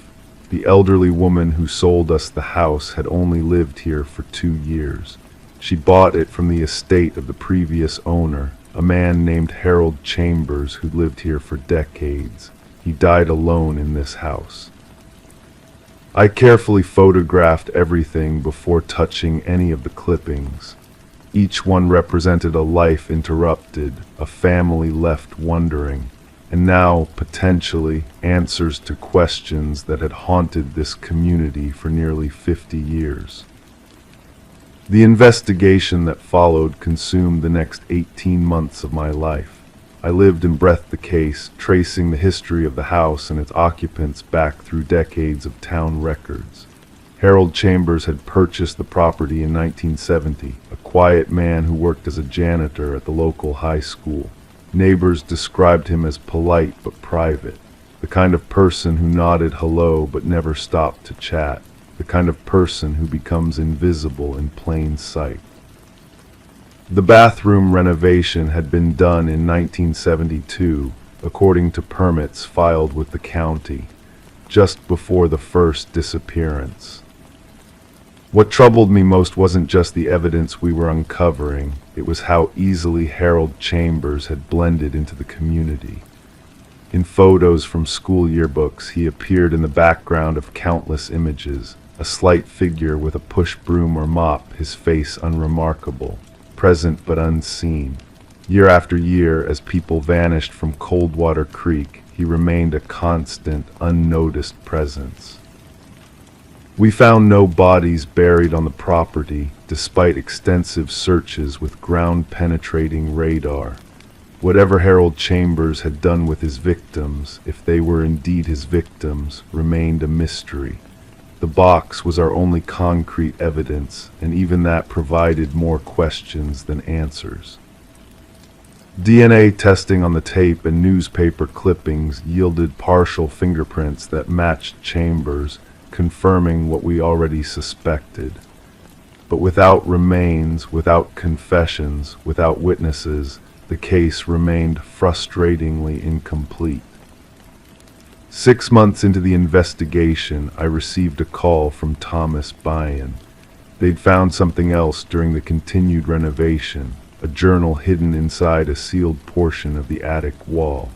Harold Chambers' private thoughts, spanning 30 years, written in the same careful block letters as the label in the box. The journal never explicitly confessed to murders. Instead, it detailed relationships with people who had chosen to stay in Coldwater Creek. It spoke of helping them belong to the town forever. Most disturbing were the repeated references to the creek itself, how its waters preserved and welcomed those who would otherwise have left and forgotten this place. Coldwater Creek winds through the northern forest, deep and swift in parts, sluggish and shallow in others. Its muddy banks and numerous tributaries spread for miles through dense woods, a perfect place to hide secrets. In the spring thaw following our discovery, when the creek ran high and fast with melted snow, the first body emerged. The remains of Jennifer Hayes, identified by dental records, were found partially preserved in a deep, muddy embankment that had eroded during recent flooding. She'd been missing for 47 years. Over the following weeks, 7 more victims were recovered from various points along the creek. Each had been carefully weighted down in the deeper pools, preserved by the cold, oxygen-poor environment. Harold Chambers, it seemed, had made them part of Coldwater Creek in the most literal sense. 4 victims remain missing. The investigation continues, though with diminishing resources as the months pass. Sometimes I drive by 147 Maple Street, now vacant again after the Byans moved away, unable to live with what they'd discovered. The house sits quiet, windows empty, waiting for someone new who doesn't know its history. I often think about that hollow sound beneath the bathtub, how easily it might have gone unnoticed if Eliza hadn't been renovating. How many other houses harbor secrets behind their walls or beneath their floors? How many other Herald chambers blend into communities, hiding in plain sight? The box sits in an evidence locker now, its contents cataloged and preserved. Those 5 words still haunt me. Next one lives here now. Was it a threat, a confession, a prediction? Harold Chambers took that answer to his grave. Sometimes in the dark hours before dawn, I find myself wondering about the previous owner, the elderly woman who lived there briefly before selling to the Byans. Did she ever hear that hollow echo? Did she ever feel watched by the house itself? Or did she simply live there, unaware that she was sleeping above the evidence of decades of carefully orchestrated disappearances? In this line of work, closure is rare, but rarer still is a case that changes how you see the ordinary world around you. Now, when I walk through my own house at night, I find myself listening for unusual echoes, for spaces that sound hollow when they should be solid. Because sometimes the most terrifying secrets aren't hidden in remote locations or elaborate concealment. Sometimes they're just beneath the surface of everyday life, separated from discovery by nothing more than a layer of concrete and decades of silence. Story 10, the weathered envelope, its corners tinged with age, bore a fresh stamp just recently sent. With caution, the detective unfolded it. Inside lay a lone sheet of paper, its words typed hurriedly in an uneven script. I am sorry for what I did. The paper felt damp to the touch, a faint scent of iron lingering in the air. It was then that the detective noticed the reddish smear along the bottom edge, unmistakably not ink. Detective Sarah Morgan carefully placed the letter into an evidence bag, her gloved hands deftly preserving the potential clues. The forensic team's findings confirmed her suspicions the reddish stain was human blood, matching the DNA from an unsolved homicide case that had plagued the department for years. The victim, Rebecca Warren, a young journalist, was discovered in her apartment, bearing multiple stab wounds. Her laptop gone, her notes scattered, hinting that the attack might be linked to an unfinished story. The case had grown cold, despite exhaustive interviews and relentless investigation. And now this mysterious letter had landed at the precinct, simply addressed to the homicide division. The paper and envelope yielded minimal fingerprints, only smudges hinting that the sender had taken care to wear gloves. The postmark, however, provided a vital light after months of stagnation. Morgan gathered her team in the briefing room, where the walls bore witness to the frustration of dead-end lights and missed connections. She affixed the image of the letter at the heart of the board. This changes everything, she declared to the room. The killer shows remorse. Detective James Chen, her long-standing partner on the case, scrutinized the letter. Or perhaps they wish us to believe so, he countered. The blood could be a theatrical ploy, a taunting gesture. The forensics team traced the unique typewriter impression to a model long out of production, a rarity but not unattainable.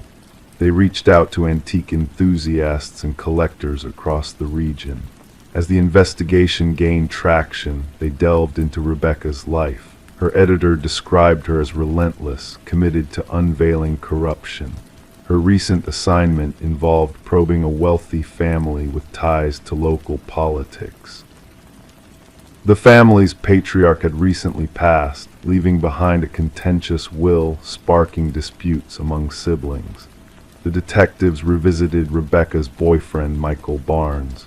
Initially devastated during their first encounter months earlier, he now displayed subtle shifts in behavior, furtive glances, trembling hands. Rebecca spoke of being followed, he confessed in their latest conversation. I brushed it off as paranoia due to her investigation. I should have paid heed. While the detectives pursued this lead, a second letter arrived, bearing the same typewritten message, stained with blood once more. This time the confession was more detailed. She delved too deeply into the family secrets, the inheritance, the truth about the patriarch. It was never my intention for things to escalate that far. The trail led to the mansion of the deceased patriarch, where the eldest son, Richard, resided. Among his collection of antiques were various vintage typewriters.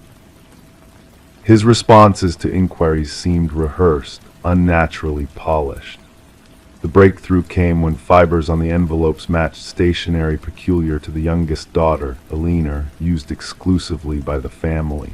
Questioned, Alina disclosed that Richard had borrowed her stationery weeks prior.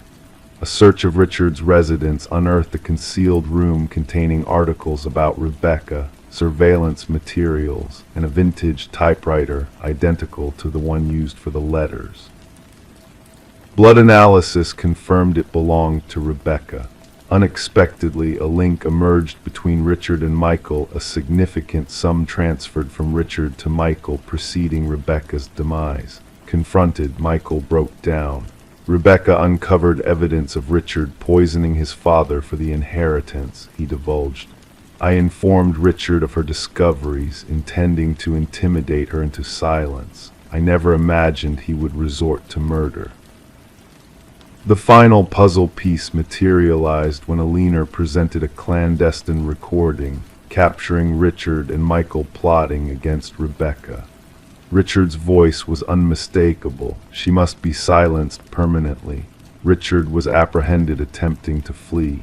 The prosecution built a case around the letters, the typewriter, financial transactions, and Alina's recording. Michael accepted a plea bargain in exchange for testimony. Throughout the trial, Richard maintained his innocence, placing blame on Michael, alleging a setup. Yet the weight of evidence was insurmountable. The jury swiftly returned a guilty verdict after brief deliberation. As Richard was led away, handcuffed, Detective Morgan approached Rebecca's grieving parents in the courtroom. Though no words could assuage their loss, the conviction offered a semblance of closure. The blood-stained letters remained in evidence, a poignant reminder that even the most meticulously planned crimes leave traces, and that remorse, whether authentic or calculated, can unravel those who believe they've executed the perfect crime. Rebecca Warren's case stood as a cornerstone in detective education, imparting the lesson that breakthroughs may stem not from advanced forensics, but from a humble typewriter and the burden of guilt weighing on a killer's soul. Story 11. The old Polaroid held secrets from a distant past, capturing a forgotten birthday moment. Among the familiar smiles and flickering candles, a hidden presence lurked, unnoticed by those in the frame. When Sarah Winters uncovered the box of aged photographs in her late mother's attic, she stumbled upon a chilling mystery. The box, simply labeled Memories, contained snapshots of happier times, or so it seemed at first glance. Yet as Sarah delved deeper, she unearthed a sinister truth veiled within the images. The initial photo revealed a faint silhouette in the background, barely discernible during her childhood birthday celebration. As she sifted through the pictures, the shadowy figure ominously crept closer with each passing moment. Despite not being part of the family, he insidiously made his presence felt, moving from the periphery to the very heart of the gatherings. Concerned and bewildered, Sarah reached out to her father, seeking answers to the enigmatic figure haunting the photographs. But his response was one of confusion and denial, claiming that no stranger should have been present at those joyous occasions.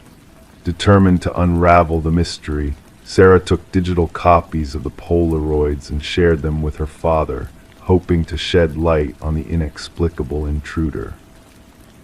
Detective Marcus Reed, a seasoned investigator, listened attentively as Sarah laid out the disturbing progression of the shadowy figure's advance through the family photos. Rain tapped against the windows of the precinct, creating an ambient backdrop to the unfolding mystery. With a keen eye for detail, Detective Reed examined the images, his curiosity piqued by the eerie sequence of events captured in the snapshots. As Sarah revealed the relentless pursuit of the mysterious figure across different gatherings and years, the detective's skepticism wavered, replaced by a growing sense of unease. The shadowy intruder's calculated movements hinted at a sinister purpose, a dark presence lurking on the fringes of cherished memories. With the aid of modern technology and forensic analysis, the identity of the elusive figure began to emerge from the shadows. Details once obscured came to light, linking the ominous presence to a long-forgotten individual named Robert Keller, a maintenance worker with a dark history of unsolved child abductions. The pieces of the puzzle fell into place, connecting past tragedies to the chilling events captured in the family photos. The revelation of Keller's twisted past sent shockwaves through the community, shedding light on decades-old mysteries and bringing closure to families long haunted by unanswered questions. As the truth unraveled, Sarah found herself at the center of a web of darkness, confronting the hidden terrors that had lurked behind the facade of her childhood memories. In a quiet moment of reflection, surrounded by the haunting photographs, Sarah came to terms with the chilling reality that had been concealed for so long. The shadow in the family photos, once a spectral presence haunting her past, had finally been unmasked, his malevolent deeds brought to light by the relentless pursuit of justice. With a heavy heart, Sarah returned the photos to their box, now transformed into evidence of a harrowing truth. The unseen threats captured in those snapshots served as a stark reminder that danger could lurk in the most unsuspecting places, hidden from view but ever present, waiting to emerge from the shadows and disrupt the tranquility of cherished moments frozen in time. Story 12. The old wooden plank shifted under Sarah's weight, drawing her gaze downward. Intrigued, she knelt to inspect the hidden space beneath her feet. A faint sense of unease crept over her as she felt the floor's secrets beckoning to be uncovered. With cautious determination, she lifted the boards, revealing a dim, mysterious chamber below the house. Detective Morgan Reed observed silently as Sarah peered into the darkness, her eyes wide with a mixture of fear and curiosity. The hidden room held more than just forgotten belongings, it held a chilling truth that had been concealed for far too long. "Don't disturb anything," Detective Reed's voice was steady, a comforting presence in the eerie stillness. The flashlight's beam cut through the shadows, revealing a haunting collection of surveillance photos lining the walls. Images of Sarah, captured in moments of unsuspecting vulnerability, stared back at her. It was a shrine of obsession, meticulously crafted beneath her very home. The cottage, once charming and quaint, had a dark past unknown to its new owner. Sarah had unwittingly stepped into a twisted narrative left behind by the deceased previous owner, Walter Green, the man who had watched her, studied her every move, and meticulously planned a future that only he believed in. As the investigators combed through the hidden room, a disturbing timeline emerged. Walter had been fixated on Sarah for years, his obsession escalating in secret as he mirrored her life in his own twisted way. The realization sent shivers down everyone's spine, a reminder of how close Sarah had come to a fate she never imagined. Detective Reed's pursuit of the truth led her to a startling revelation, a coworker of Walter's who hinted at darker intentions behind the facade of a harmless crush. The key found in Walter's locker unlocked a storage unit filled with replicas of Sarah's belongings, a chilling replica of her life, meticulously recreated by a man consumed by delusion. Walter's past of untreated obsession and delusion painted a grim picture of the dangers Sarah had unknowingly faced. The line between reality and fantasy blurred in his mind, leading to a plan that could have ended in tragedy if not for a stroke of fate. Sarah's decision to leave the house behind was a bittersweet relief, a step towards reclaiming her sense of security and peace. The echoes of Walter's presence lingered, a reminder of the darkness that had once lurked just beneath the surface of her seemingly idyllic home. The case closed with Walter's death, but the impact of his actions lingered on in the minds of those involved. Sarah's resilience in the face of danger, Detective Reed's unwavering dedication to justice, and the chilling tale of the room beneath the floor all intertwined in a narrative of fear, survival, and the haunting presence of a man lost to his own obsessions. Life moved on, the house passed into new hands, the hidden room sealed off and forgotten. But for those who knew the truth, the memory of what lay beneath the floorboards served as a cautionary tale, a reminder of the unseen dangers that lurk in the shadows, waiting to be revealed. Story 13. In the quiet of the night, a faint flicker danced on the baby monitor screen, a subtle disturbance that caught the mother's attention. At first, she brushed it off as mere interference, a glitch in the system. But then, as if the air itself held its breath, the audio crackled and a voice, soft and eerie, whispered, "SHHH, go back to sleep." A shiver ran down her spine, her heart skipping a beat in the darkness. With a sense of dread creeping over her, she hurried to her son's room, each step echoing in the stillness of the house. Her pulse raced, matching the rhythm of her pounding heart as she reached the crib only to find it empty. Panic gripped her as she scanned the room-closed window, locked door. Everything seemed undisturbed, except for a lone stuffed rabbit lying on the floor, its unblinking black eyes fixed on her. Rebecca's scream pierced the night, a raw, primal sound that echoed through the walls, reaching the ears of concerned neighbors who swiftly dialed emergency services. When the authorities arrived, they found her on the nursery floor, cradling the stuffed rabbit, lost in a world of disbelief and fear. Her infant son, Samuel, had vanished without a trace, leaving behind a void that no amount of searching could fill. The investigation that followed was shrouded in mystery.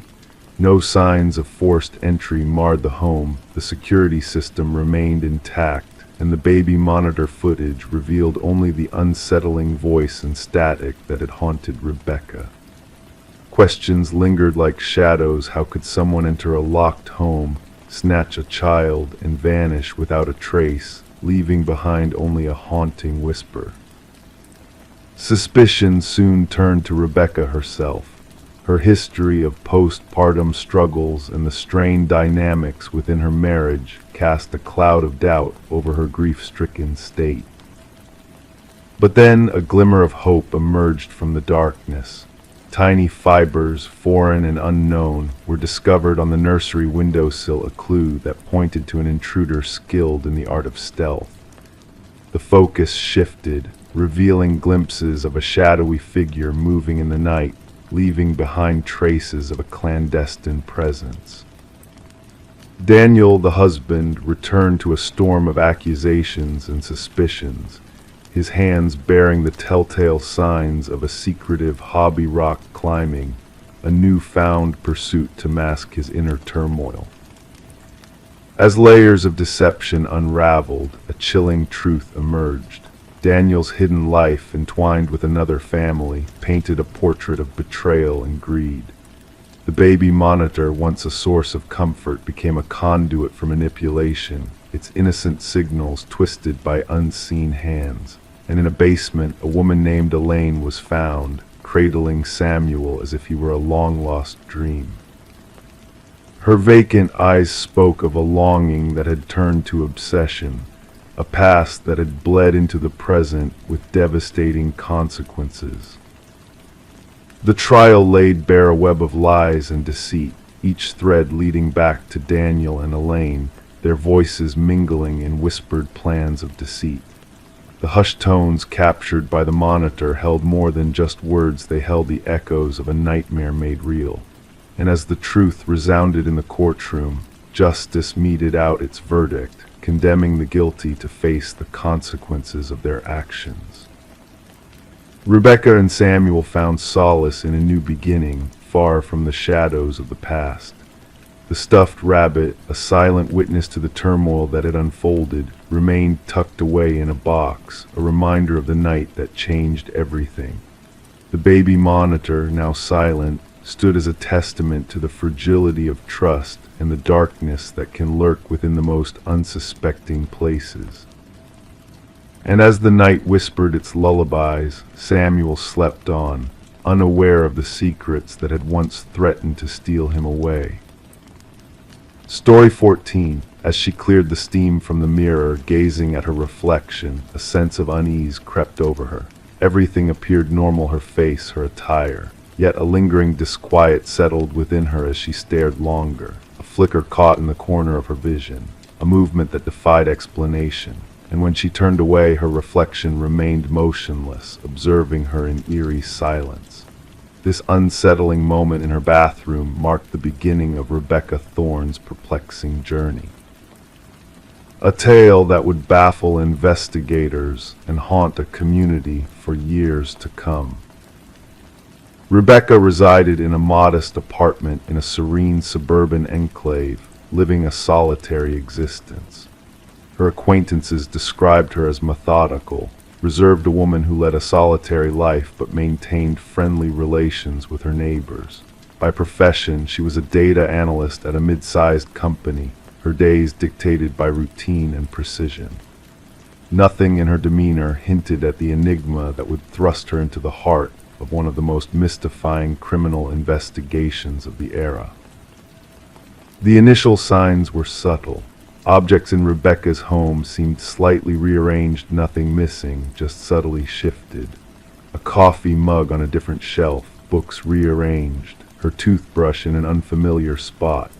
Initially dismissing these occurrences as bouts of forgetfulness, she attributed them to long hours spent poring over spreadsheets under harsh fluorescent lights, straining her eyes until reality blurred. When Rebecca finally reached out to the authorities after weeks of these disturbances, Detective Marion Shaw was the first to receive her report. Initially, the assessment leaned towards mental health concerns rather than criminal activity.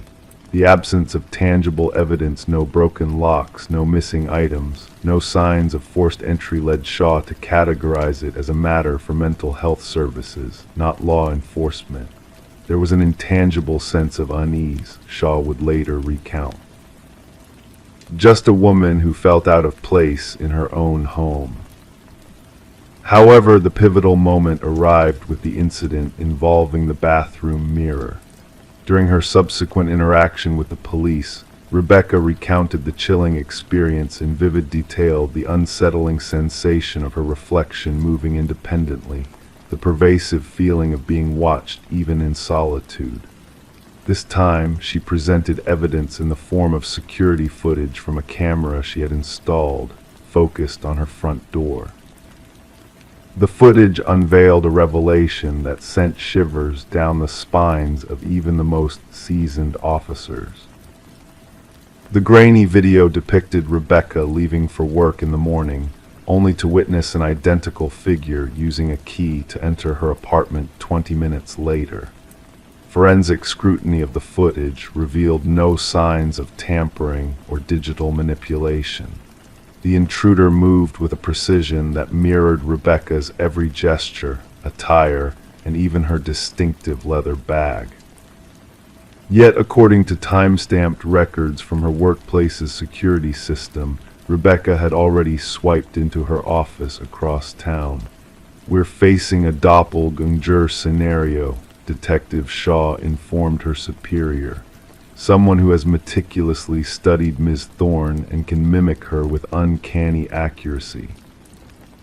The investigation delved deeper. Fingerprints found throughout the apartment matched only Rebecca's. No foreign DNA traces were unearthed.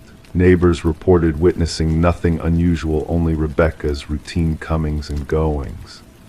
Mrs. Keller, a neighbor, mentioned a peculiar encounter where she greeted Rebecca upon her return one evening, receiving no response, a departure from the norm, yet not deemed alarming. Rebecca commenced documenting the disturbances in a journal. Minor alterations within her home escalated. Food vanished from her fridge without recollection. Her computer revealed searches she hadn't initiated.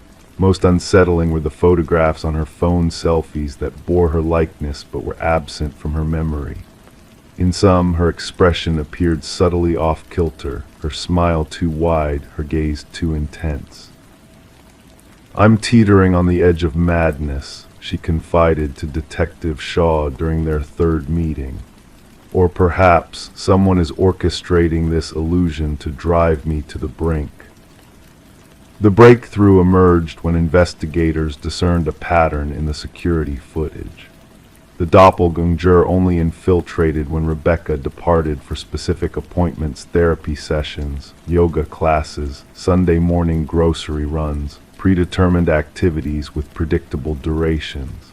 "Someone possesses an intimate knowledge of your routine," Shaw elucidated. "This isn't happenstance. This is targeted surveillance and infiltration." A forensic psychologist posited a theory of fixation, a scenario where an individual becomes fixated on another, yearning to inhabit their life, potentially aiming to supplant them entirely. Though rare, such cases were documented in psychological literature. The culprit typically underwent a psychological rupture, fixating on a victim, embodying traits they coveted: stability, beauty, success, normalcy. The focus narrowed when Rebecca mentioned a former co-worker, Lily Winters, who had been terminated due to escalating erratic behavior. Lily had closely collaborated with Rebecca, often noting resemblances between them. Following her dismissal, she dispatched a series of disconcerting emails to Rebecca. "We could be interchangeable," one message stated. "At times, I feel more like you than you do." Upon obtaining a warrant to search Lily's abode, investigators unearthed a revelation that transformed the case from disquieting to chilling. Within Lily's residence, one room had been transformed into a shrine-like replica of Rebecca's bedroom. The walls adorned with photographs, countless images of Rebecca entering her apartment, shopping, socializing, captured without her knowledge. The closet harbored duplicates of Rebecca's wardrobe.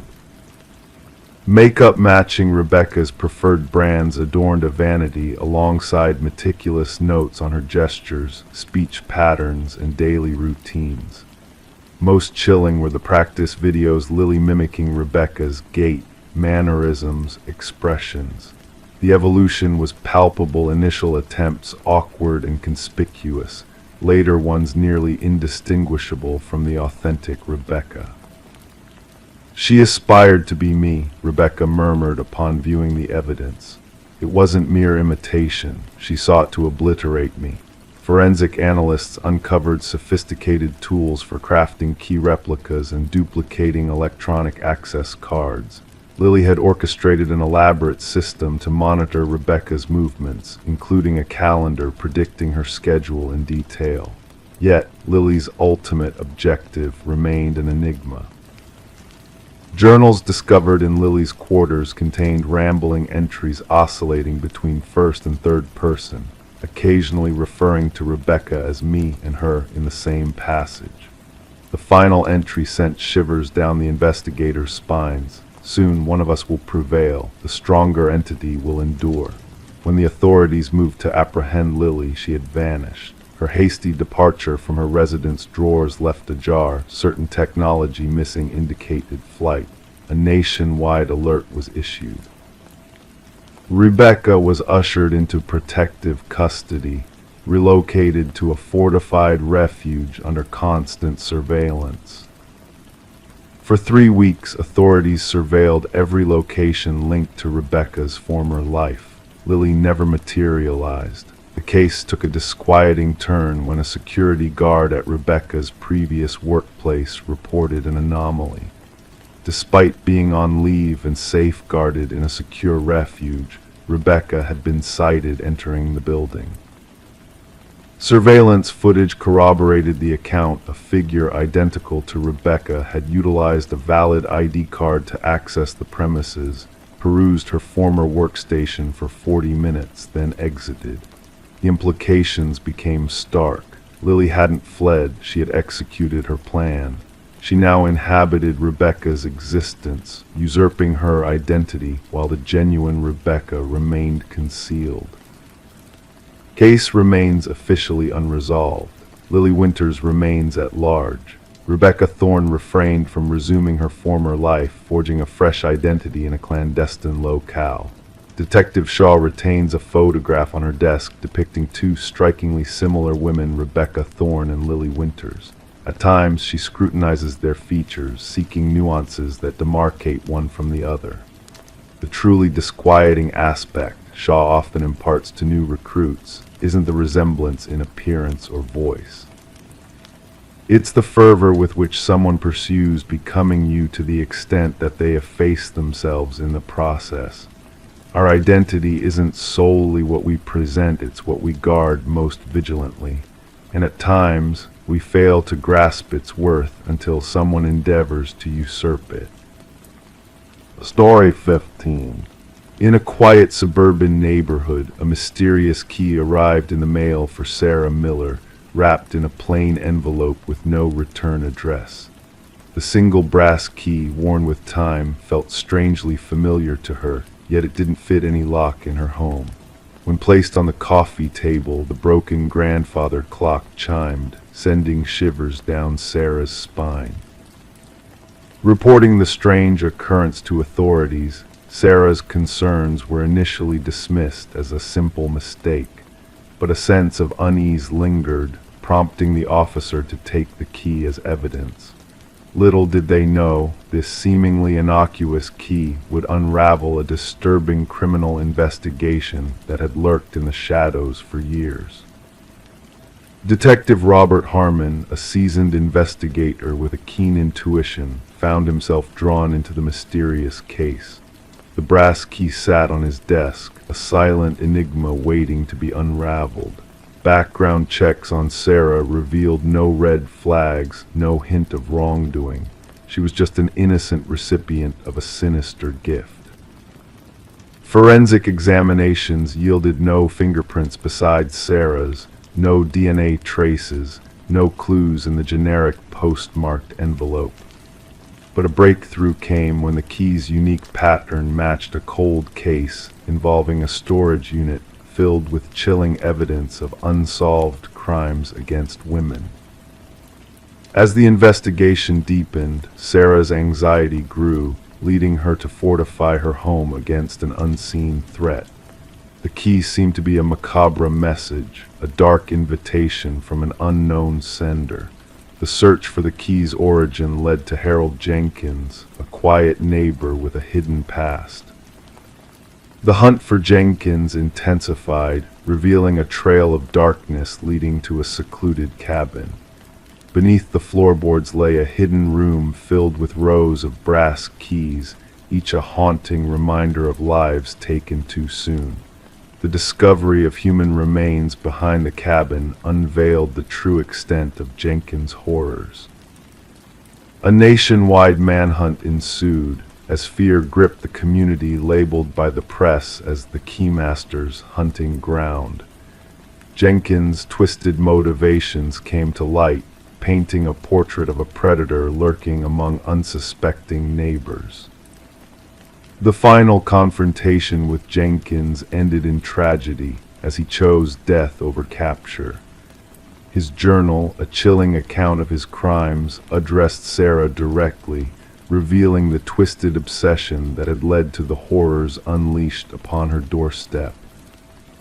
In the aftermath, 32 victims were identified, bringing closure to families torn apart by loss.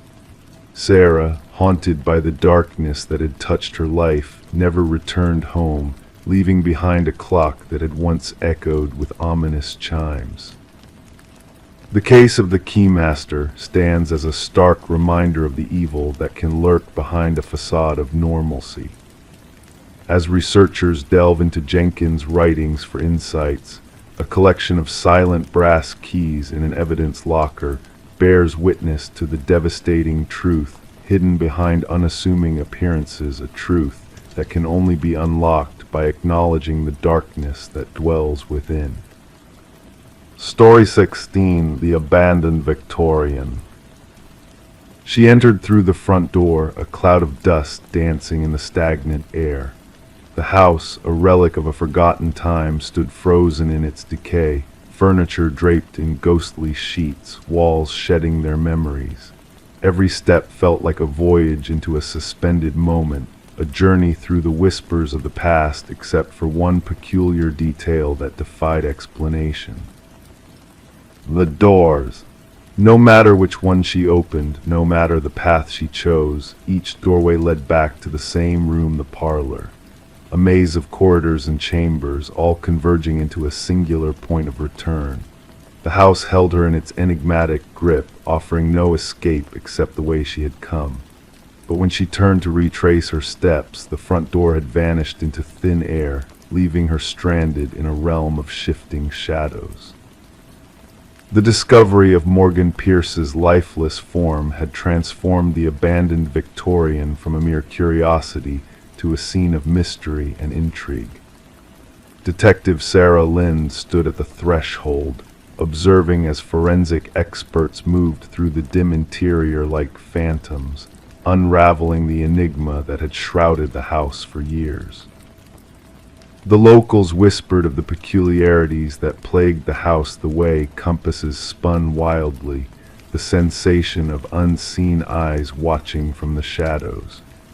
But now, the secrets buried within its decaying walls veered into a realm far darker than mere superstition. The initial examination suggests she passed 3 days ago, the medical examiner murmured, his voice barely audible in the oppressive silence. Asphyxiation seems to be the cause of her demise. Morgan had been discovered seated in an antique chair in the parlor, her serene countenance turned towards the entrance as if anticipating a visitor. Her hands lay folded neatly in her lap, devoid of any signs of struggle or resistance. The scene exuded a haunting stillness, a tranquility that belied the tragedy it concealed, unsettling even the most seasoned investigators. "Who stumbled upon the body?" Lind inquired, her gaze scanning the notes before her. "A real estate agent showing the property to potential buyers," her partner responded. They entered, caught sight of her figure, mistaking her for a trespasser until they drew near. The house had languished in abandonment since the passing of its previous owner, Eleanor Blackwood, nearly half a decade earlier. Legal disputes had cast a shadow over the property, rendering it unwanted, unsold, a forgotten relic haunted by vandals and thrill-seekers. Morgan Pierce, a young scholar in pursuit of architectural enigmas for her thesis, had been drawn to the Victorian's mystique. Her friends painted a portrait of a meticulous, driven individual captivated by spaces that defied conventional norms. The house, renowned for its ability to disorient and bewilder, had beckoned to her with an irresistible allure. Her roommate reported her missing 2 days prior, Lind noted.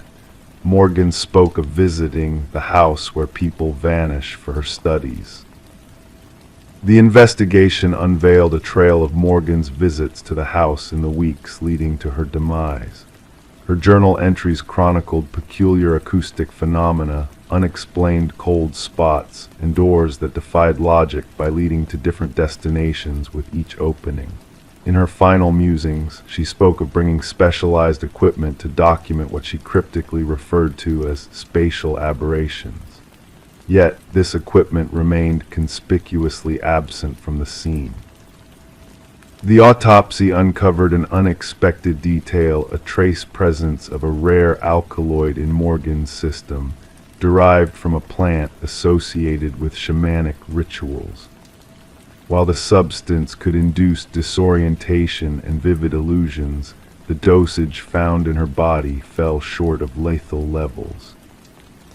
She was no casual user, her partner asserted during interrogation. Morgan adhered strictly to her research protocols. She wouldn't have jeopardized her faculties intentionally. Digital traces on Morgan's phone unveiled fragments of deleted conversations with a kindred spirit who shared her fascination with the house, an individual claiming to hold insight into its mysteries.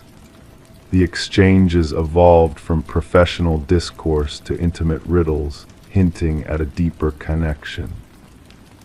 The house retains its memories, one message disclosed. It yearns for someone to acknowledge its truths. The trail led investigators to Adam Reeves, an expert in architectural history whose correspondence with Morgan had flourished into a bond transcending the professional realm. Reeves, when questioned, expressed profound grief over her untimely end. "The house bears a reputation," he confided. Its original architect wove illusions and deceptive perspectives into its design, intending to bewilder and disorient. Morgan believed there lay a deeper truth concealed within its walls, beyond mere optical tricks.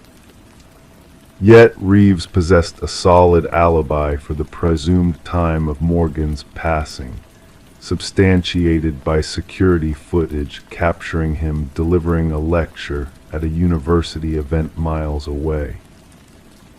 A breakthrough emerged from an unexpected source, the revelation of a hidden family secret by Alina Blackwood's grandson, now residing overseas. Contacted by the authorities, he unveiled a legacy of tragedies concealed for generations. "My grandmother was not the sole Blackwood to meet her fate within those walls," he disclosed. Others followed, all discovered in the parlor, their expressions peaceful. The family referred to it as the claiming.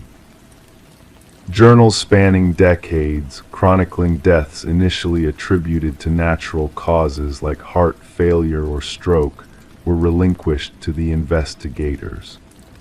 The pattern they unveiled was chilling. Individuals who lingered within the house eventually succumbed to what the family euphemistically dubbed the influence. A secondary sweep of the premises unearthed a concealed chamber behind the parlor's hearth. Inside lay Morgan's missing equipment alongside a collection of artifacts representing diverse indigenous cultures, meticulously arranged in a geometric tableau. At the heart of this assembly sat a weathered figurine, bearing the features of a deity linked to liminal spaces, thresholds between worlds. Traces of the alkaloid detected in Morgan's system adorn these relics. The case took a macabre turn with the revelation that someone else had been present at Morgan's demise, as indicated by forensic analysis of the dust patterns within the house.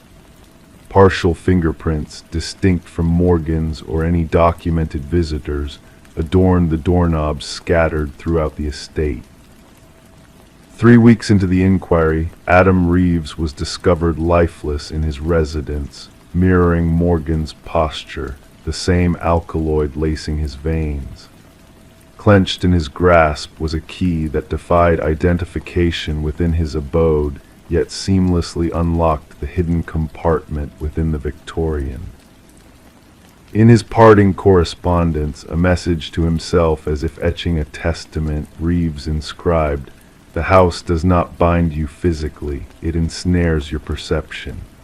Morgan was correct, the doors guide you in circles, yet a semblance of progress deceives you. Once enlightenment dawns, departure becomes feasible, but by then, departure loses its allure. The case, shrouded in shadows and uncertainty, lingered as unresolved deaths under official scrutiny. The Victorian, tainted by the specter of tragedy, was condemned and sealed off by the authorities. Yet murmurs persisted of flickering lights within its confines on certain evenings, of guests who entered but never emerged. Among the locals, whispers circulated of a malevolent force claiming those who delved too deeply into its enigmas. Others clung to the belief that Morgan and Reeves had unearthed a potent, age-old secret dwelling within the interstices of conventional reality. The truth, elusive as a vanishing exit in a house where all paths led back to the genesis, remained veiled in obscurity, a riddle echoing through the corridors of time. Story 17. In the sleepy town there was a house forgotten at the edge of the woods. It lingered in solitude, with darkened windows and a porch weighed down by the passage of time. No one laid claim to it, and the origins of its construction faded into obscurity. Whispers about the house were scarce, as if the townsfolk had collectively decided to erase it from memory. But one day a group of hikers strayed too close and stumbled upon a chilling sight: names carved into the wooden siding, etched deep like ancient runes of warning. And at the very bottom of the list, freshly carved and untouched by time, was a name that none of them recognized, until a voice, trembling with fear, whispered, "That name is mine." Under the cover of night, a call came through to the dispatch center, a routine report of trespassing. The caller was Mason Wright, the lead hiker who discovered his own name etched into the abandoned house. Responding officers anticipated a simple case of mischief, perhaps a prank gone awry, but what they encountered defied all logic. Detective Sarah Keller arrived as darkness draped the forest in its shroud. Her flashlight beam pierced the shadows, revealing the weathered facade of the mysterious structure. The names 27 in total stood as a haunting testament to the unknown. Some had withered with time, almost blending into the aged wood, while others remained sharp and distinct as if carved just moments ago. And at the end of the list, Mason Wright, the carving still fresh, with remnants of sawdust clinging to its edges. "I've never set foot here before," Mason protested, his breath forming wisps in the cold night air. "I cannot fathom how my name came to be here." The investigation commenced with thorough checks on each name inscribed on the wall. The findings sent shivers down the spines of the detective team. Every name belonged to an individual reported missing over the span of 4 decades. Some cases had grown cold with time, while others remained open, a specter haunting the families left behind. Yet a common thread ran through all the cases: the missing individuals had vanished while hiking alone, swallowed by the unforgiving wilderness. Forensic experts meticulously documented each carving, noting the depths of the cuts, the techniques used, and the patterns of weathering. The earliest name, Rebecca Hansen, tied back to a disappearance from 37 years prior, a tale of a young woman who ventured into the woods and never returned, leaving behind only a solitary hiking boot by a quiet stream. Detective Keller delved deep into Mason's past, searching for any link to the enigmatic house or the names on its walls. His accounts remained unwavering, with no connections unearthed that could tie him to the other missing hikers. Attention then shifted to Mason's companions. Emily Chen, the group's photographer, shared images captured during their hike. Upon closer inspection, analysts noticed a disquieting presence, a blurred figure lurking in the background of multiple photos, a tall, slender silhouette obscured by the veil of trees. "We encountered no one else on our journey," Emily maintained. "We would have remembered such an encounter." As Detective Keller authorized a search of the house's interior, a grim discovery awaited the officers. Though the structure appeared abandoned and forlorn, a chilling scene unfolded in the basement. Personal belongings of the missing hikers were meticulously arranged on wooden shelves: watches, backpacks, cameras, wallets, all labeled with the corresponding names etched outside on the wall. The evidence technicians meticulously cataloged each item, underlining the eerie precision with which they had been preserved. Under the harsh glow of ultraviolet light, traces of blood emerged on the cold concrete floor, a silent witness to unspeakable horrors that had unfolded in the shadows. Despite exhaustive searches, no bodies were found buried beneath the house.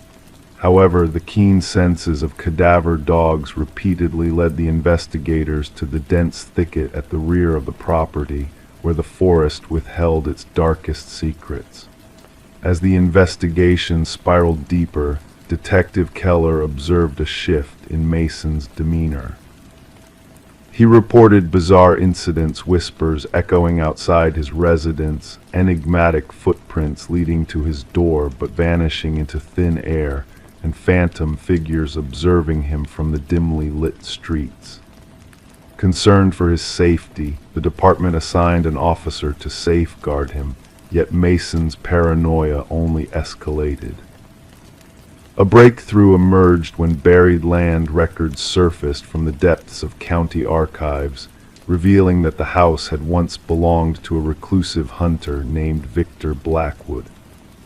Accounts from neighbors painted a picture of a towering, gaunt man who shunned society, a figure who had faded into the mists of the unknown 15 years prior, his disappearance left unexamined. Armed with a warrant, Detective Keller spearheaded an exploration of the surrounding forest, unearthing a network of crude hunting blinds strategically positioned along the well-trodden paths of unsuspecting hikers. Within one of these blinds lay a journal, a chilling chronicle of meticulous observations, hikers' movements, their gear, and their vulnerabilities. The handwriting within mirrored samples from Victor Blackwood's scant documents, evolving from notes on animal hunting to macabre accounts of human prey and the selection process that led to their fateful encounters. A manhunt of unprecedented scale was launched for Blackwood, spanning multiple jurisdictions. Helicopters scoured the forest with thermal imaging, and tactical teams combed every nook and cranny. Yet the elusive hunter remained a phantom, evading capture at every turn. Meanwhile, Mason Wright withdrew from the world, his whereabouts unknown. Officers dispatched to his residence found it deserted, with only a chilling inscription on his bedroom wall: "The hunter becomes the hunted." Weeks passed in fruitless pursuit of Mason, until a startling revelation came to light during a secondary sweep of Blackwood's house. Concealed behind a false panel in the basement, investigators unearthed a grim workshop replete with woodworking tools, jars of preservatives, and a freshly carved piece of wood bearing a new name, one that struck a chord of dread within Detective Keller. It belonged to the lead forensic technician who had processed the house during the initial stages of the investigation, a technician who had called in sick that morning, unreachable by all means of communication.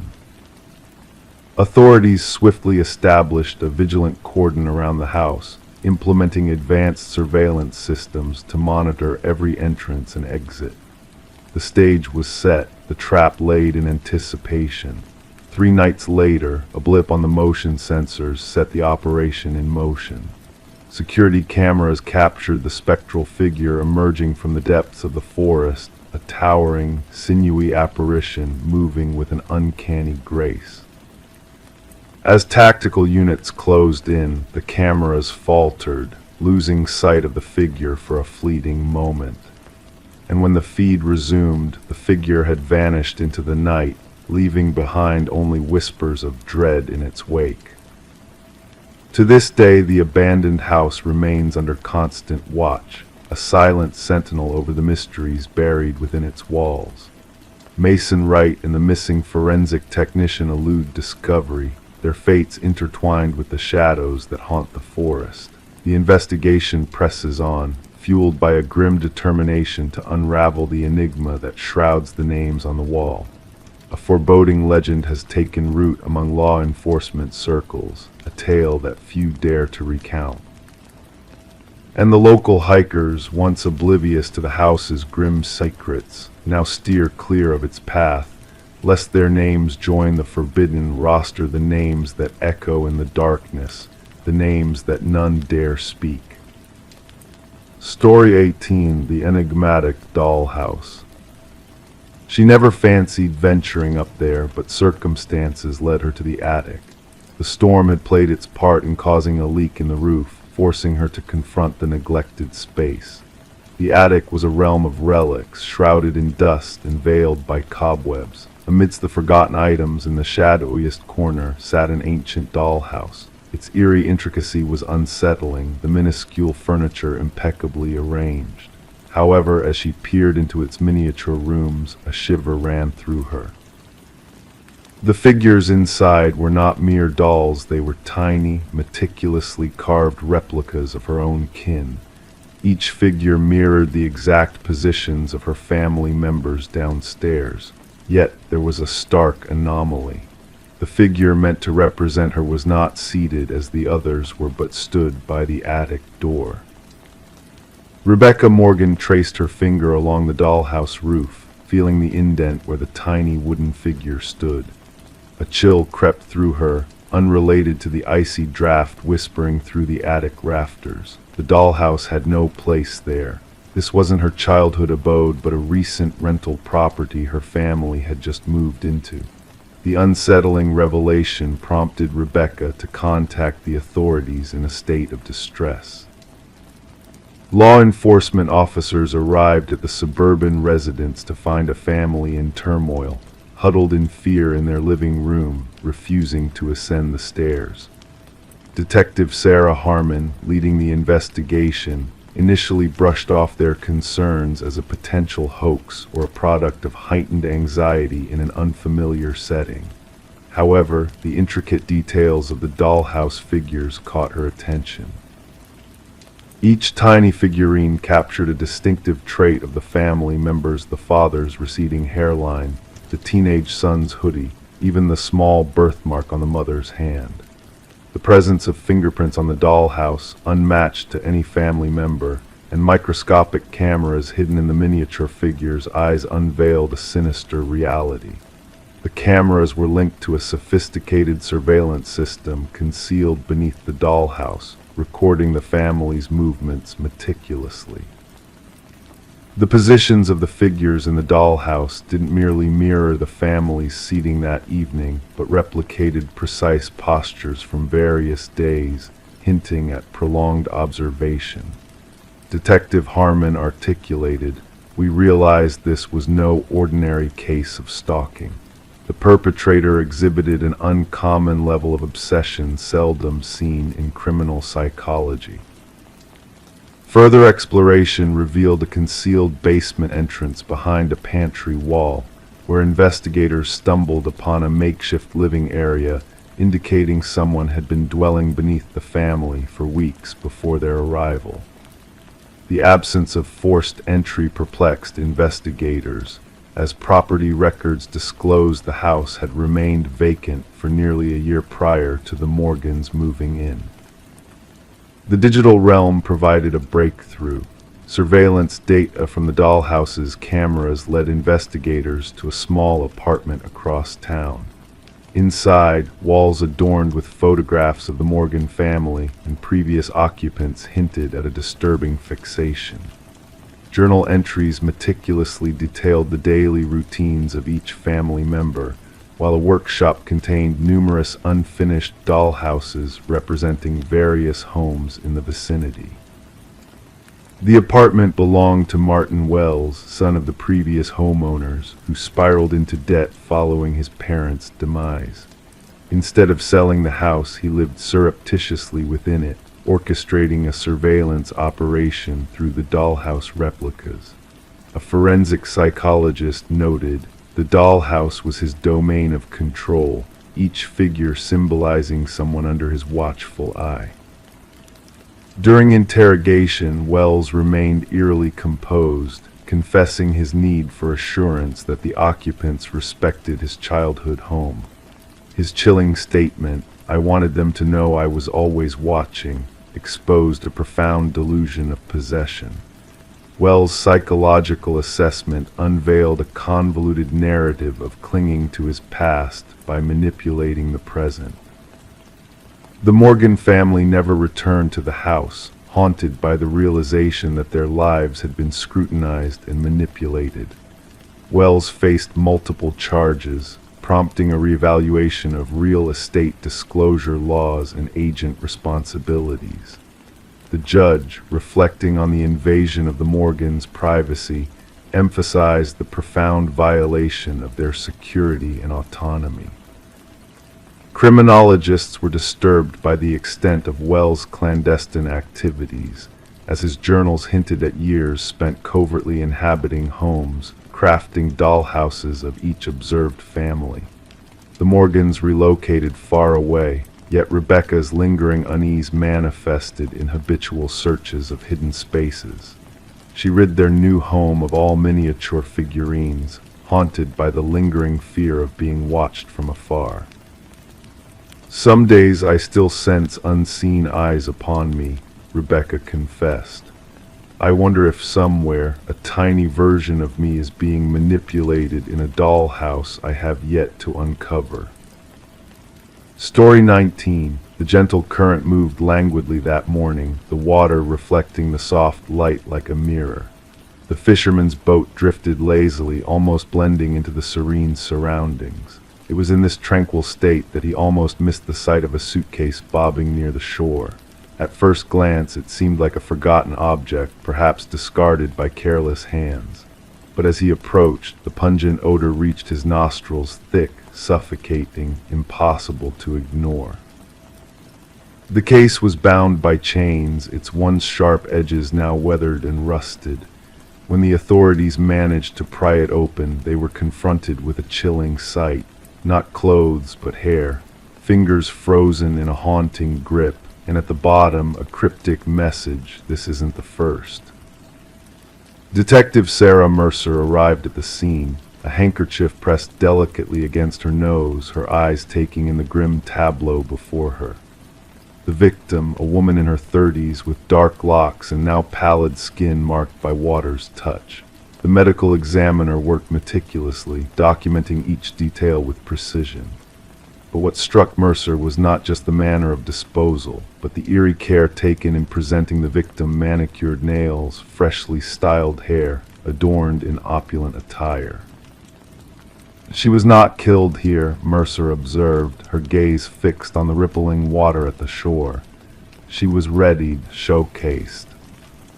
The victim was identified as Catherine Walsh, a successful real estate agent known for her dealings in high-end properties.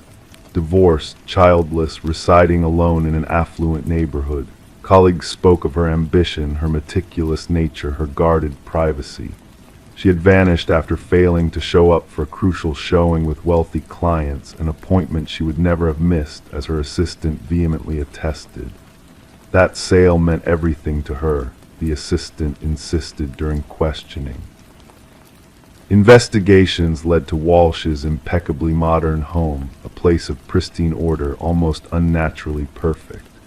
Designer furniture arranged meticulously, not a speck of dust to be found. The refrigerator stocked with neatly labeled meals, the closet housing clothes sorted by color and shoes protected in bags. But a hint of disarray surfaced in her home office, a slightly open drawer revealing a leather-bound journal. The final entry ominously stated, "He's watching again. Same car, different plates."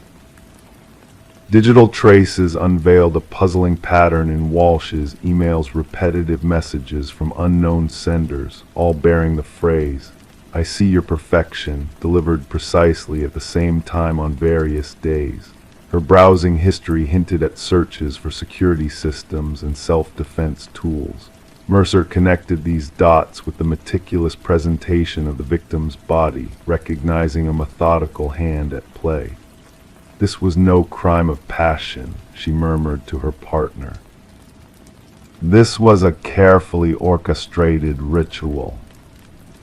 A breakthrough emerged from an unexpected source, a local pawn shop owner recognizing Walsh's distinctive emerald necklace among his wares, absent from her belongings. The man who had pawned it was a regular customer, Michael Linden, an unassuming maintenance worker. Surveillance footage revealed his frequent visits to Walsh's building, sometimes with his maintenance cart, sometimes without, always timing his presence with her absences during property showings. A search of Linden's modest abode uncovered a chilling collection, walls plastered with photos of Walsh and other women, all sharing a striking resemblance, all captured without their knowledge. Some images marked with red crosses. Walsh was the third victim. Behind a concealed panel in his closet lay a shrine, each victim's possessions meticulously arranged, a hairbrush with strands, tissue stained with lipstick, keys, receipts, accompanied by detailed notebooks chronicling their habits, preferences, and daily routines. The interrogation room turned icy as Linden was brought in. His demeanor remained composed, his voice devoid of emotion. "They were flawed," he finally uttered, his tone flat. "They pretended at perfection, but I saw their imperfections. Catherine's desk drawer was always in disarray. She missed a spot with her lipstick. Her perfection was a facade." The search for the two victims mentioned in Linden's note led investigators to remote locations where two more suitcases were unearthed, each holding women akin to Walsh, real estate agents who projected an image of meticulous perfection. During the trial, Linden sat impassive, his face a mask, as the prosecution outlined his meticulous methods. Months of stalking, infiltrating their lives, and ultimately correcting what he deemed as their flaws before extinguishing their lives. Families of the victims watched in somber silence as the judge pronounced a life sentence without chance of parole.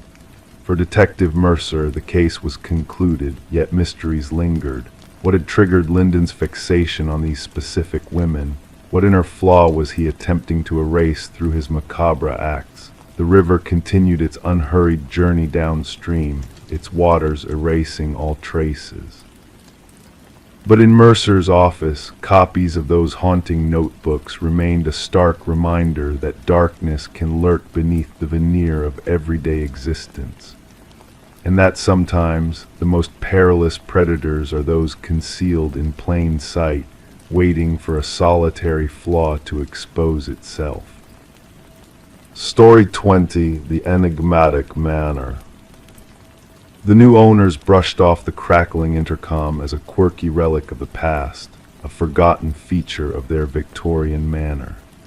Nestled among ancient oak trees, the house exuded an aura of mystery, its exterior weathered but its interior modernized. Daniel and Meredith Parker, drawn to the property's history, had acquired it at a surprisingly reasonable price, the real estate agent's unease during the walkthrough adding to the intrigue. One fateful night, curiosity overcame the husband as he pressed the intercom button, unleashing a whisper that sent shivers down his spine. "Why did you come back?" The voice, eerie and spectral, startled him. His wife, startled, denied ever uttering those words.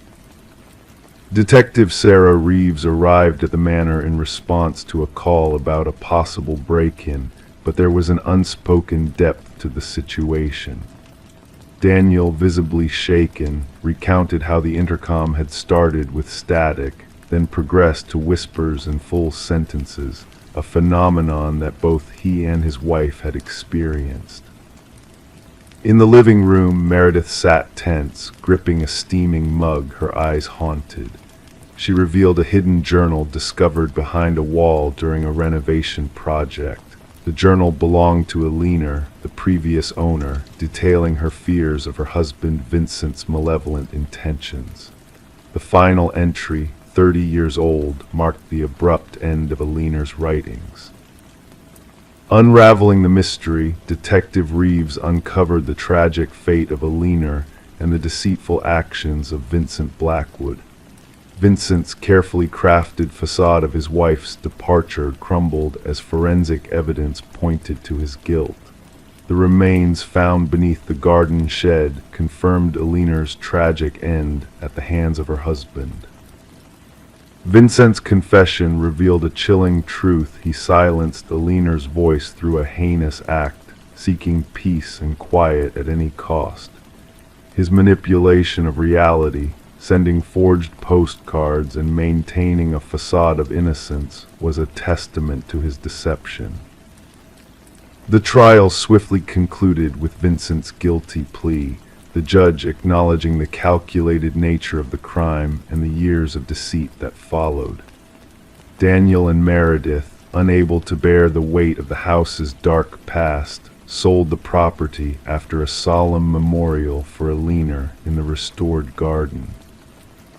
As the intercom system was removed by the new owners, whispers and static filled the air, a final acknowledgement of Alina's presence. Detective Reeves, reflecting on the case, recognized the house's eerie ability to reveal its secrets across time. The justice system may have caught up with Vincent, but it was Alina's voice that ultimately brought forth the truth. Driving past the manor on her way home, Detective Reeves would slow down, the window cracked open, listening for echoes of the past carried on the gentle breeze, a reminder of the enigmatic house that answered back. Story 21. Renovations always hold secrets waiting to be unearthed. Among the debris of old newspapers and forgotten trinkets, a couple stumbled upon a folded letter hidden beneath the floorboards of their Victorian-era home. The paper was fragile, the ink faded, but the message remained stark: "Don't trust the one who knocked." Before they could process the cryptic warning, 3 sharp raps pierced the silence of the empty house, sending shivers down their spines. Sarah and Michael had been drawn to the charm and history of the house, purchased at an estate auction. Little did they know that their renovation project would reveal something deeply unsettling. Detective Alina Reed arrived, her partner by her side, the exposed floorboards revealing a dark void below. With weathered hands marked by years of investigating, Reed carefully retrieved the note, already tainted by the couple's touch. The couple's fear was palpable as they recounted the mysterious knocking. Background checks on Sarah and Michael turned up nothing suspicious, just a pair of newlyweds with solid jobs and good credit. But the house itself carried a more tangled past. Previously owned by the Hargrove family for generations, it had sat vacant for 2 years after the passing of the last inhabitant, Margaret Hargrove, an elderly widow. Neighbors remembered her as a recluse but kind. No enemies, no foul play in her demise, so the coroner stated. Yet a sense of unease lingered. Forensic analysis dated the note back 20 years, the handwriting betraying a sense of urgency and fear. Margaret would have been in her 60s at the time, living with her late husband, Franklin. Reed delved deeper into the history, uncovering fragments of a troubled past. Franklin, a retired teacher and skilled woodworker, had started exhibiting signs of paranoia in his final years. Former students recalled his unease, his mentions of being watched, but the breakthrough came from Margaret's sister, now residing in a nursing home. Through fading memories, she whispered of a debt collector who haunted Margaret with his relentless knocking 3 times, always 3. Reed's investigation took a grim turn as the forensic team combed through the house, unearthing a chilling truth beneath the foundation. Cadaver dogs led them to a hidden grave where a male skeleton lay, fractured skull and all. Dental records ruled out Franklin Hargrove. It was Victor Mercer, a notorious loan shark and gambler who had vanished without a trace 2 decades prior. Pieces of the puzzle fell into place through forensic evidence and Margaret's diaries discovered in the attic. Franklin's gambling debts had spiraled out of control, leading to a deadly confrontation with Mercer. The workshop turned into a crime scene, the crawlspace a tomb. Margaret, out of fear and loyalty, had aided in the cover-up. As justice caught up with the long-buried truth, Sarah and Michael chose to part ways with the house, unable to bear its dark legacy. The property sat abandoned, renovations halted as whispers of the past haunted the halls. The note, a grim reminder of what lurked beneath, remained in evidence storage. Detective Reed closed the case, acknowledging that some mysteries defy complete unraveling. The house stood as a silent witness to a tale of betrayal and desperation, its walls holding secrets untold. And on certain nights, locals whispered of hearing 3 distinct knocks in the stillness, a chilling echo of the past that refused to fade. The truth, like the shadows in the empty house, remained elusive, leaving behind a haunting question. Whom should one truly trust in a world where secrets lie buried beneath the surface? Story 22, the apartment lay dormant, untouched by life for months on end.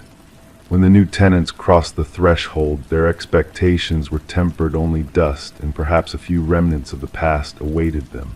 Yet one door remained stubbornly closed, its secrets hidden within. It was a closet, its lock steadfastly keeping its contents concealed. With a final push, the landlord broke the barrier, anticipating forgotten belongings or outdated relics. But what greeted them sent a shiver down their spines. The walls bore witness to a haunting tale, etched with deep, jagged scratches as if pleading for release. And nestled in the shadows, an ancient flip phone lay dormant, its once vibrant battery extinguished save for the single unread message that glowed eerily on its screen. Detective Morgan Shaw, a seasoned investigator, had encountered her fair share of grim scenes in her storied career. However, this sight stirred a primal unease within her, not from the sight of blood or overt violence, but from the silent echoes of struggle that lingered in those claw marks, a silent plea for freedom. "We need forensics here immediately," she directed her partner, Officer Reed, who diligently captured each scratch on camera, "and fetch me the records of the previous tenants." The cryptic message on the phone simply stated, "I know what you did." The landlord, a jittery figure with perpetually clammy hands, recounted how the prior tenant had vanished without a trace, leaving behind unpaid rent. A young woman kept to herself, left suddenly about 6 months back, he stammered, his gaze skirting away from the closet, never caused a stir.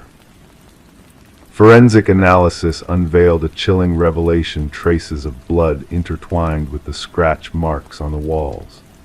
Most samples matched a single individual, presumably the missing tenant, Emma Caldwell, a 28-year-old woman reported absent from her job, yet 2 distinct DNA profiles emerged. One remained a mystery to the authorities, while the other belonged to a man supposedly deceased for 2 years. "This defies reason," Shaw muttered, studying the perplexing lab results. Derek Mercer, a known criminal who had met his end in a tragic accident, now seemingly resurrected through his genetic imprint left behind in the closet. Emma's abode painted a poignant narrative of a life abruptly halted. Unopened mail scattered, a forgotten mug in the sink, a bed neatly arranged. Her call logs revealed a sudden silence after regular conversations with her sister. Additionally, numerous calls from an unknown number in the weeks leading to her disappearance puzzled the investigators. The sister mentioned a mysterious boyfriend, Officer Reed relayed. No name, just described as intense and private. Surveillance footage captured Emma's arrival at her building one fateful night, trailed discreetly by a shadowy figure in a baseball cap, evading the watchful eyes of security cameras. The breakthrough emerged when partial fingerprints belonging to Derek Mercer surfaced on the closet's interior doorknob. He staged his demise, Shaw deduced. But why and what ties him to Emma? The unidentified DNA sample led the team to another unsolved mystery: Lynette Porter, missing for 3 years. Witnesses recalled a woman resembling Lynette frequenting Emma's residence. Through meticulous scrutiny of traffic cameras, a car linked to Derek's family circled Emma's neighborhood, manned by an individual matching his stature. The trail led to a remote estate owned by the Mercer clan, where behind fortified doors in the basement, Lynette Porter was discovered alive yet emaciated, a mirror image of Emma's harrowing ordeal in the closet. "He forced me to witness," Lynette murmured, her gaze vacant, "said I needed to understand the consequences of defiance." The mounting evidence painted a grim portrait of Mercer's fixation on dominance, with journals chronicling his twisted desires, photographs of his unsuspecting victims, and damning footage of Emma's captivity. "She thought she could expose me," his voice echoed in the recordings. "No one reveals my truths." The manhunt for Derek Mercer spanned jurisdictions, unraveling a chilling profile of a predator reveling in the agony of his captives. As the authorities closed in on him at a bus terminal, Mercer clutched a new identity and a ticket to an unknown destination. In his possession, a roll of duct tape, a blade, and a news clipping detailing Emma's disappearance.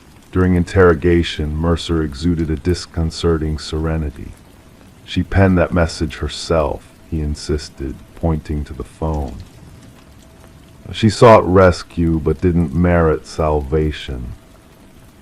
The trial unveiled Mercer's elaborate charade of evading justice by assuming a false identity, cloaked in the guise of a deceased vagrant. For years he prowled in obscurity, preying on women reminiscent of his initial victim. Emma's remains were never recovered. Forensic analysis hinted at her tragic demise within that claustrophobic closet, her futile pleas etched into the unforgiving walls. The cryptic message on the phone had been her final gambit to expose her captor sent from Mercer's device while he slumbered, a silent testament to her fight for justice. After a brief deliberation, the jury rendered a unanimous verdict of guilt on all charges. As the judge pronounced a life sentence sans parole, a faint smile flickered across Mercer's lips, a private satisfaction veiled in enigmatic logic. At the sentencing, Lynette Porter confronted her tormentor. "He ensnared us in confined spaces because that's where his soul resides, entombed in darkness. While he withers away in his cell, I'll bask in the sunlight." The case catalyzed a paradigm shift in missing persons investigations, emphasizing the scrutiny of relational dynamics and rental properties. Detective Shaw enshrined the closet door from Emma's apartment in her office, a poignant symbol that horrors transcended mere physical violence, encapsulated in the poignant struggle for survival etched on those walls. Story 23. In the quiet stillness of an abandoned house, a phone sat on the dusty kitchen counter, its screen glowing faintly. Detective Morgan Reed pressed the playback button, her brow furrowed in concentration. The voice on the recording echoed through the empty rooms, a whisper frantic and filled with fear. "He's here, and then silence." The house belonged to the Sullivan family, but it had been empty for years, ever since a devastating fire had driven them away. Detective Reed and her partner, Detective Walsh, were puzzled by the mysterious call. The number traced back to Catherine Sullivan, who had tragically passed away in a car accident 3 years prior. As they delved deeper into the case, they found no logical explanation for the strange occurrence. The phone seemed to have appeared out of thin air, with no signs of forced entry or disturbance in the house. The forensic team uncovered no fingerprints, no footprints, just an eerie sense of something inexplicable. The recording of the call became the focal point of their investigation. 11 seconds of static, breathing, and those 5 haunting words. Voice analysis confirmed it was Catherine's voice, with a timestamp matching the exact moment of her death years ago. Interviews with Catherine's loved ones revealed a troubling journal detailing a relationship filled with control and fear. The final entry hinted at danger, at a looming threat that had ultimately led to Catherine's demise. As the investigation progressed, a chilling discovery was made near the site of Catherine's fatal accident, a buried phone, revealing deleted texts that painted a grim picture of her final moments. The evidence pointed towards her ex-boyfriend, Mark, an emergency responder with a dark past. Mark's twisted manipulation came to light, a ghostly call meant to deceive, to sow confusion and doubt. His obsession with Catherine had driven him to unspeakable acts, leaving a trail of tragedy in his wake. When Mark was finally apprehended, he spoke of silencing Catherine, of needing her voice to fade into the shadows. But justice prevailed, not through the realm of the supernatural, but through the bravery of a victim who refused to be silenced. As the jury delivered their verdict, Catherine's mother clutched the journal close to her heart, a symbol of closure and vindication.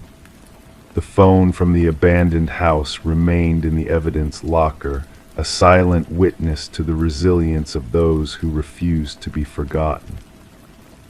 And so, the tale of Catherine Sullivan lives on not as a ghost story, but as a testament to the enduring power of a voice that refuses to be extinguished.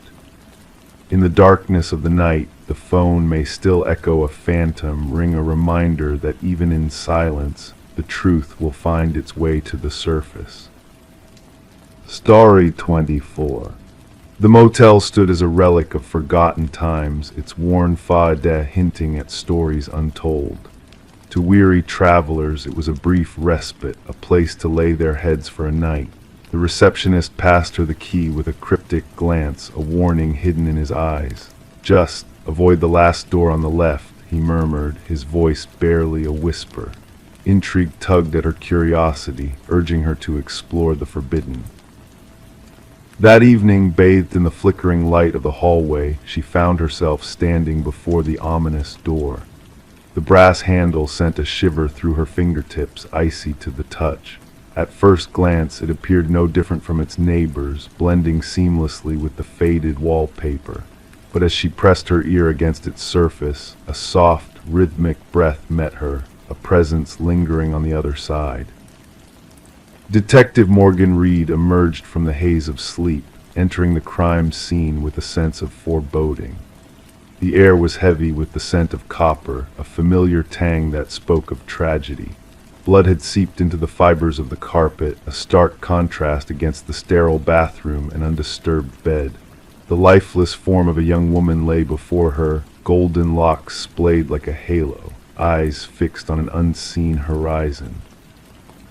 Crouching beside the victim, Reed absorbed the scene with a practiced eye, noting the absence of struggle or defense. The forensic technician murmured about a recurring pattern, a signature left behind by a merciless hand. The victim's attire hinted at a life of elegance, a stark contrast to the motel's neglected surroundings. This was no crime of opportunity. It bore the mark of a meticulous predator. Back at the precinct, Reed delved into the case, piecing together fragments of a chilling puzzle. 3 women, each found in similar motels, each meeting a fate too cruel to comprehend. The whispers of a serial killer loomed over the city, casting a shadow of fear. Autopsy results revealed the cause of death: strangulation, intimate and brutal. The absence of DNA evidence beneath the victim's nails hinted at a calculated killer, one who left no trace of their presence. Reed sensed a personal vendetta driving the crimes, a motive rooted in darkness.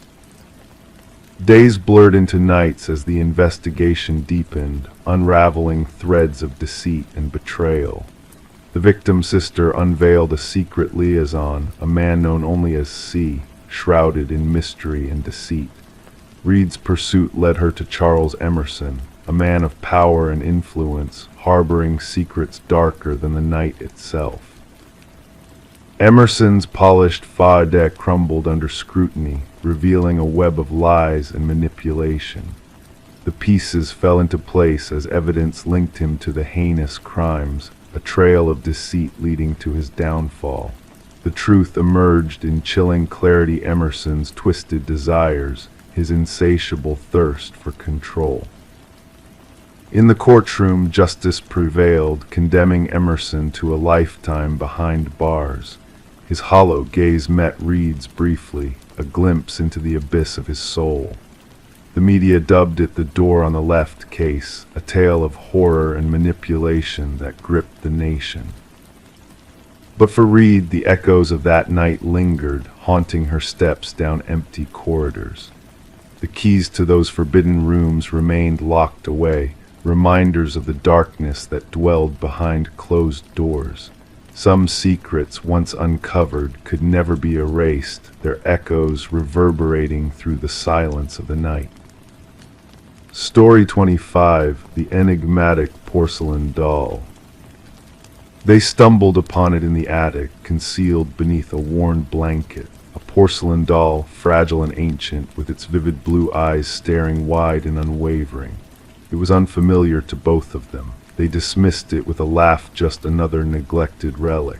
Yet that night, as they retired to bed, an unsettling presence lingered. The atmosphere grew dense, the quiet pressing in.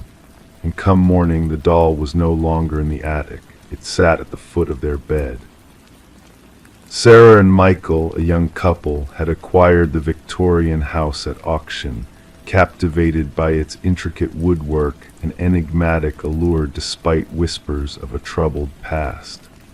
They were drawn to the tales woven into its very foundation. Little did they know they would soon become entwined in them. Detective Rachel Winters received the call on a brisk autumn morning.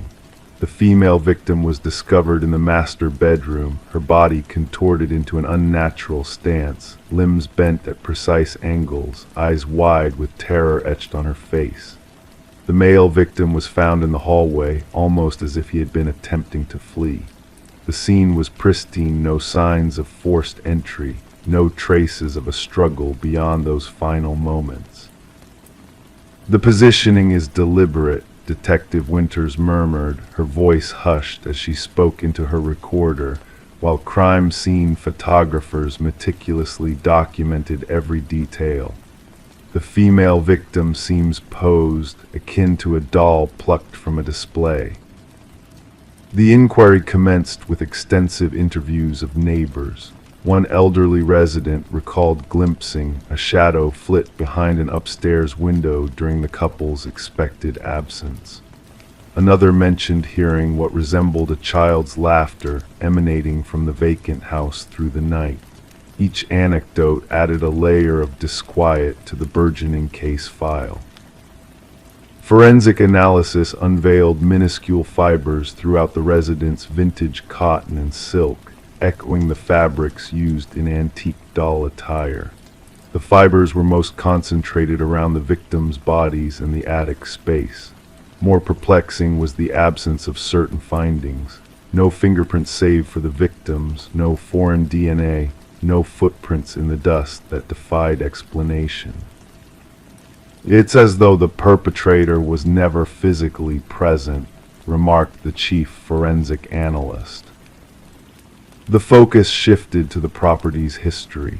Records disclosed a pattern: 3 prior owners across 6 decades had met mysterious ends. Each case remained unresolved, with reports detailing peculiar irregularities. One family recounted discovering antique toys in rooms they had just cleaned. Another logged hearing footsteps when the house should have been empty. Detective Winters unearthed a newspaper clipping from decades past. A famed doll maker had once resided in the house with his daughter. The girl had met a suspicious demise, and though the father was interrogated, he was never charged. Before taking his own life, he had fashioned one final doll alleged to be an exact replica of his daughter. The inventory list from Sarah and Michael's purchase made no mention of such a doll. As Detective Winters delved deeper, a connection emerged among all the victims. Each had made alterations to the house, particularly to the attic space. Sarah and Michael had commenced renovations a week before their demise, intending to convert the attic into a workspace. A breakthrough arrived with the discovery of old photographs concealed in a secret compartment beneath the attic floorboards. The images in black and white depicted the doll maker with his creations, one doll standing out identical to the one initially found by Sarah and Michael. In these photos, the doll seemed to shift positions, almost as if it were moving between snapshots taken moments apart. Infrared scans of the walls unveiled a chilling truth: faint handprints, invisible to the naked eye, trailing from the attic to the master bedroom, alongside an enigmatic residue comprising porcelain dust blended with unidentifiable organic matter. The case took an unexpected twist when Detective Winters interviewed a distant relative of the doll maker. The woman divulged family lore about the doll maker employing unconventional materials and methods, supposedly infusing his prized creations with human elements to breathe life into them. She spoke of rituals performed to bind spirits to objects, knowledge the doll maker had acquired in his worldly travels. The most exquisite dolls, she whispered, were never mere playthings.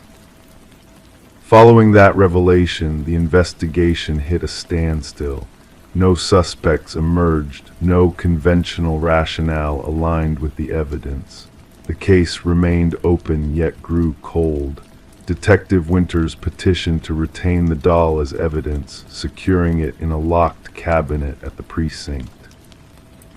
The morning after, officers found her office door ajar, the cabinet empty.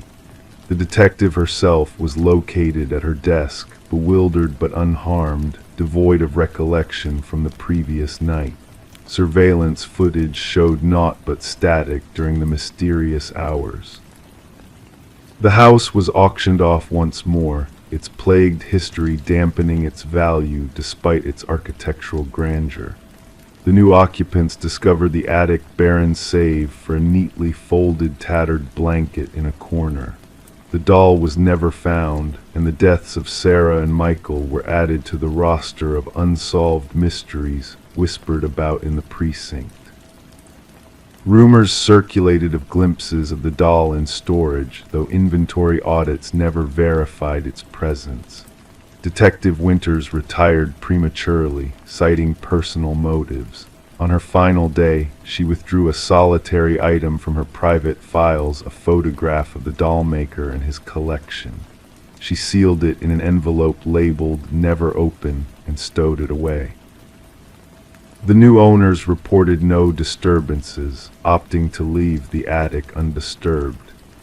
Yet on tranquil evenings, neighbors claimed to spot a slight shadow behind the attic window and hear what resembled the soft laughter of a child. Story 26: The Enigmatic Whispers. She had a desire to refresh the nursery before the arrival of the little one. The walls of the room wore a faded blue, a hue that whispered of years gone by, of untold tales buried within its layers. As she applied the first stroke of white paint, a hidden mystery began to unfold. Beneath the fresh coat, faint letters emerged, gradually sharpening into a clear message. Don't let it hear you. Her breath hitched in her throat as she took a step back, her gaze capturing something unsettling: tiny handprints imprinted in the wet paint, positioned too high for a child's reach. The revelation within the nursery of the Morgan house marked the outset of what would later become known as the Whispering House case. The young couple had acquired the Victorian-style residence just a few months prior, lured in by an unbelievably low price tag. The real estate agent had casually mentioned some minor cosmetic issues, conveniently omitting any mention of the property's shadowy past. Detective Sarah Klein arrived at the residence, her notebook clasped in hand. The door creaked open to reveal a pregnant woman, her belly protruding beneath paint-splattered overalls. Dark circles encircled her tired eyes, a testament to sleepless nights. The detective observed the tremor in the woman's hands as she recounted the eerie discovery of the concealed message and handprints. The previous occupants vanished abruptly, the woman explained. The neighbors claimed they departed in the dead of night without a moving truck, only loading essentials into their car. Detective Klein ventured through the historic abode, her footsteps echoing on aged floorboards. Standing in the nursery, she scrutinized the partially painted wall, the cryptic message still visible, the childlike handprints a chilling reminder of the unknown. Back at the precinct, Detective Klein delved into records pertaining to the property. The house had changed ownership 8 times in 3 decades, an unusually high turnover rate. Alarming were the child welfare reports linked to 3 of the families who had dwelled there. Children had spoken of whispers from the walls and feeling watched as they slept. The detective delved further, unearthing construction logs and historical archives. The house had once belonged to Eleanor Blackwood, a wealthy widow who had operated an orphanage on the premises during the industrial era. Tragic tales emerged of 5 children who had vanished from her care, presumed to have run away. Interviewing former residents, Detective Klein pieced together a disconcerting pattern. Each family with children had encountered peculiar incidents, objects shifting overnight, childish laughter resonating through empty corridors, and crayon drawings materializing on walls. Most dismissed these occurrences as mere figments of imagination until the cryptic writing surfaced during redecoration. A forensic linguist analyzed the script, linking it to samples from Eleanor Blackwood's journals. More unnerving were the handprints uniform in size and placement despite different children residing in the house over the years. The investigation took a macabre turn when the detective persuaded the current owners to permit ground-penetrating radar scanning in the basement. The technician identified anomalies in the readings, 5 distinct shapes beneath the concrete floor, each resembling a child's form. Breaking through the concrete, they unearthed a grim confirmation, 5 sets of tiny remains arranged in a circle. Forensic analysis indicated the children had perished during Eleanor's tenure in the house, each adorned with a pendant bearing their engraved names. Luminol was sprayed across the nursery, revealing glowing handprints on every wall, concealed beneath layers of paint, invisible to the naked eye. Countless imprints scattered at various heights as though the children had sought to escape. Eleanor's journals, retrieved from county archives, unveiled her twisted beliefs, a delusion that orphaned children possessed a unique spiritual essence which she sought to harness for her own longevity. The case concluded with the dignified burial of the 5 victims, their true fate acknowledged as murder victims rather than runaways. The house stood vacant thereafter, the expectant couple adamant in their refusal to return, even for their possessions. Detective Klein filed her final report, documenting the luminol-illuminated handprints and the hidden message beneath the paint. Although justice had been served for the original victims, an enigmatic presence lingered in the house, reaching out through layers of paint and time. The nursery walls were raised during cleanup, yet workers reported hearing whispers of children emanating from the debris. None dared to linger after their shift ended. The house was eventually deemed uninhabitable, another unsolved enigma consigned to the archives, a reminder that some mysteries transcend closure, leaving spiritual questions unanswered. The detective retained a photograph from the case, a haunting image of 5 luminol handprints glowing in the darkness, a poignant reminder that certain crimes etch impressions that no amount of fresh paint can erase. Story 27. The tale unfurls in a realm where the shadows dance with secrets, where the whispers of the night hold mysteries untold.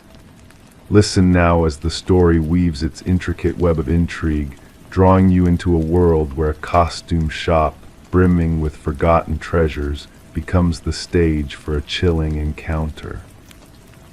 As the twilight descended upon the town, the costume shop prepared to close its doors forever, casting a melancholic aura over the fading inventory.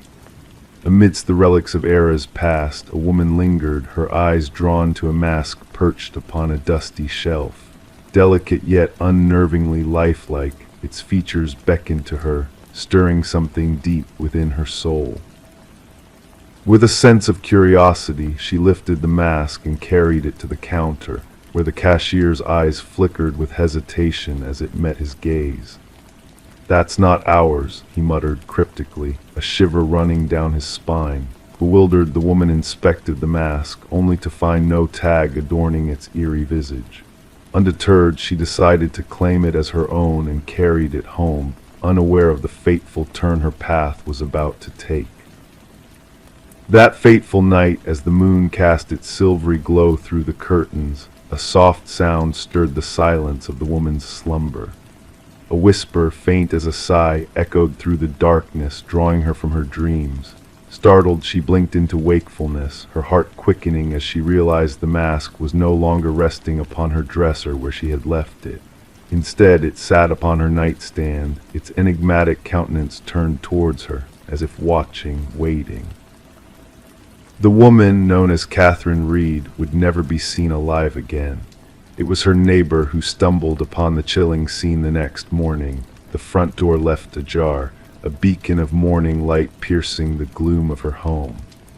The borrowed book intended for return lay forgotten, as the neighbor's eyes beheld a sight that would haunt the corridors of the mind for years to come. Detective Morgan arrived, a figure cloaked in shadows of inquiry, as forensics meticulously documented the scene of tragedy. The shutter of the camera clicked in rhythm with the hushed whispers that lingered in the air like ghosts of the past. "No signs of forced entry," remarked an officer, the scratch of pen against paper punctuating the solemn silence. The detective, with eyes keen and mind sharp, scanned the room, seeking the elusive truth that danced just beyond reach. Amidst the ordinary tableau of the room, a solitary drawer ajar, a lipstick-stained watered glass, lay the extraordinary figure of Catherine, her life extinguished in the darkness of the night. The medical examiner, a harbinger of grim revelations, knelt by her side, his voice grave as he pronounced the chilling verdict. The cause of her demise shrouded in mystery, her expression frozen in a mask of terror. Catherine, a connoisseur of art and authenticity, had lived a life steeped in quietude and precision. Her colleagues spoke of her with reverence, her discerning eye a beacon of truth in a world of deception. Yet it seemed that her keen perception had led her down a path fraught with peril, a path that would lead to her ultimate fate. The tendrils of the investigation stretched further, delving into the enigmatic origins of the mask that had ensnared Catherine in its sinister embrace. Security footage from the now desolate costume shop unveiled a cryptic clue, the cashier's perplexed expression mirroring the shop owner's denial of the mask's provenance. A tale woven with threads of intrigue began to unravel, revealing a dark tapestry of death and deception. The owner of the shop, haunted by the specters of the past, confessed to a legacy of unexplained occurrences tied to the masks that had once adorned the shelves. A collector's estate sale, shrouded in shadows of tragedy, held the key to the sinister puzzle that had claimed Catherine's life and countless others before her. Forensics unearthed a chilling revelation: microscopic fibers embedded in Catherine's grasp, a spectral echo of her final moments of terror. The fibers, a bizarre amalgamation of human hair and an otherworldly substance, defied identification, casting a veil of uncertainty over the investigation. A retired detective, a keeper of dark secrets, emerged from the shadows of the past to shed light upon the unsolved mysteries that lingered like phantoms in the night. With trembling hands, he revealed a hidden truth, a truth etched in ancient symbols found within the masks of the fallen, a ritual of soul transference, a dance of death and rebirth.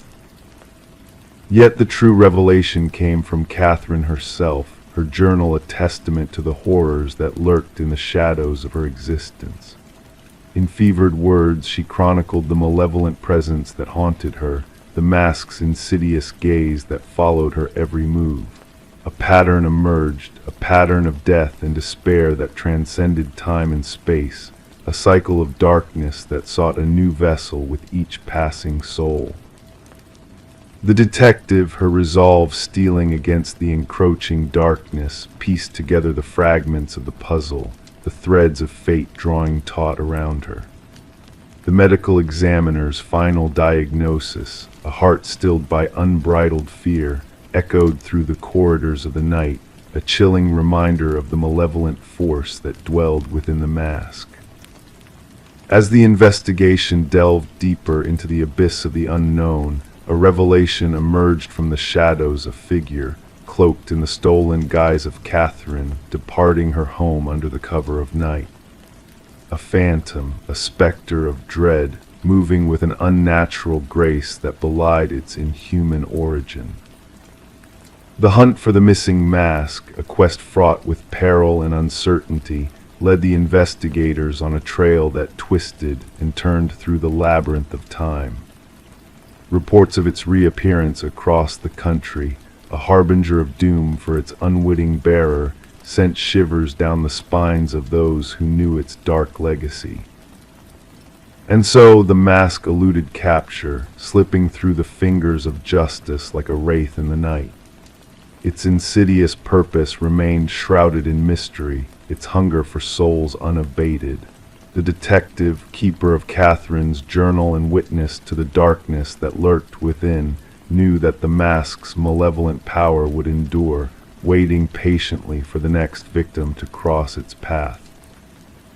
As the night descended once more, casting its veil of shadows over the world, the detective stirred from her slumber, a chill creeping down her spine.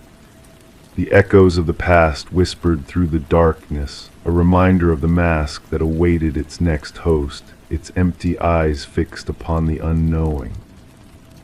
And so the cycle continued, a dance of death and despair that spanned centuries, a tale too strange for the light of day. The mask, a vessel of malevolence, slumbered in the shadows, biding its time until it found its next victim, its hunger insatiable, its gaze unrelenting. As you drift into the realm of dreams, remember the tale of the mask that haunts the night, its secrets buried in the depths of the unknown. May sleep enfold you in its gentle embrace, shielding you from the darkness that lurks just beyond the edge of consciousness. Good night, weary traveler, and may your dreams be free from the specters of the night.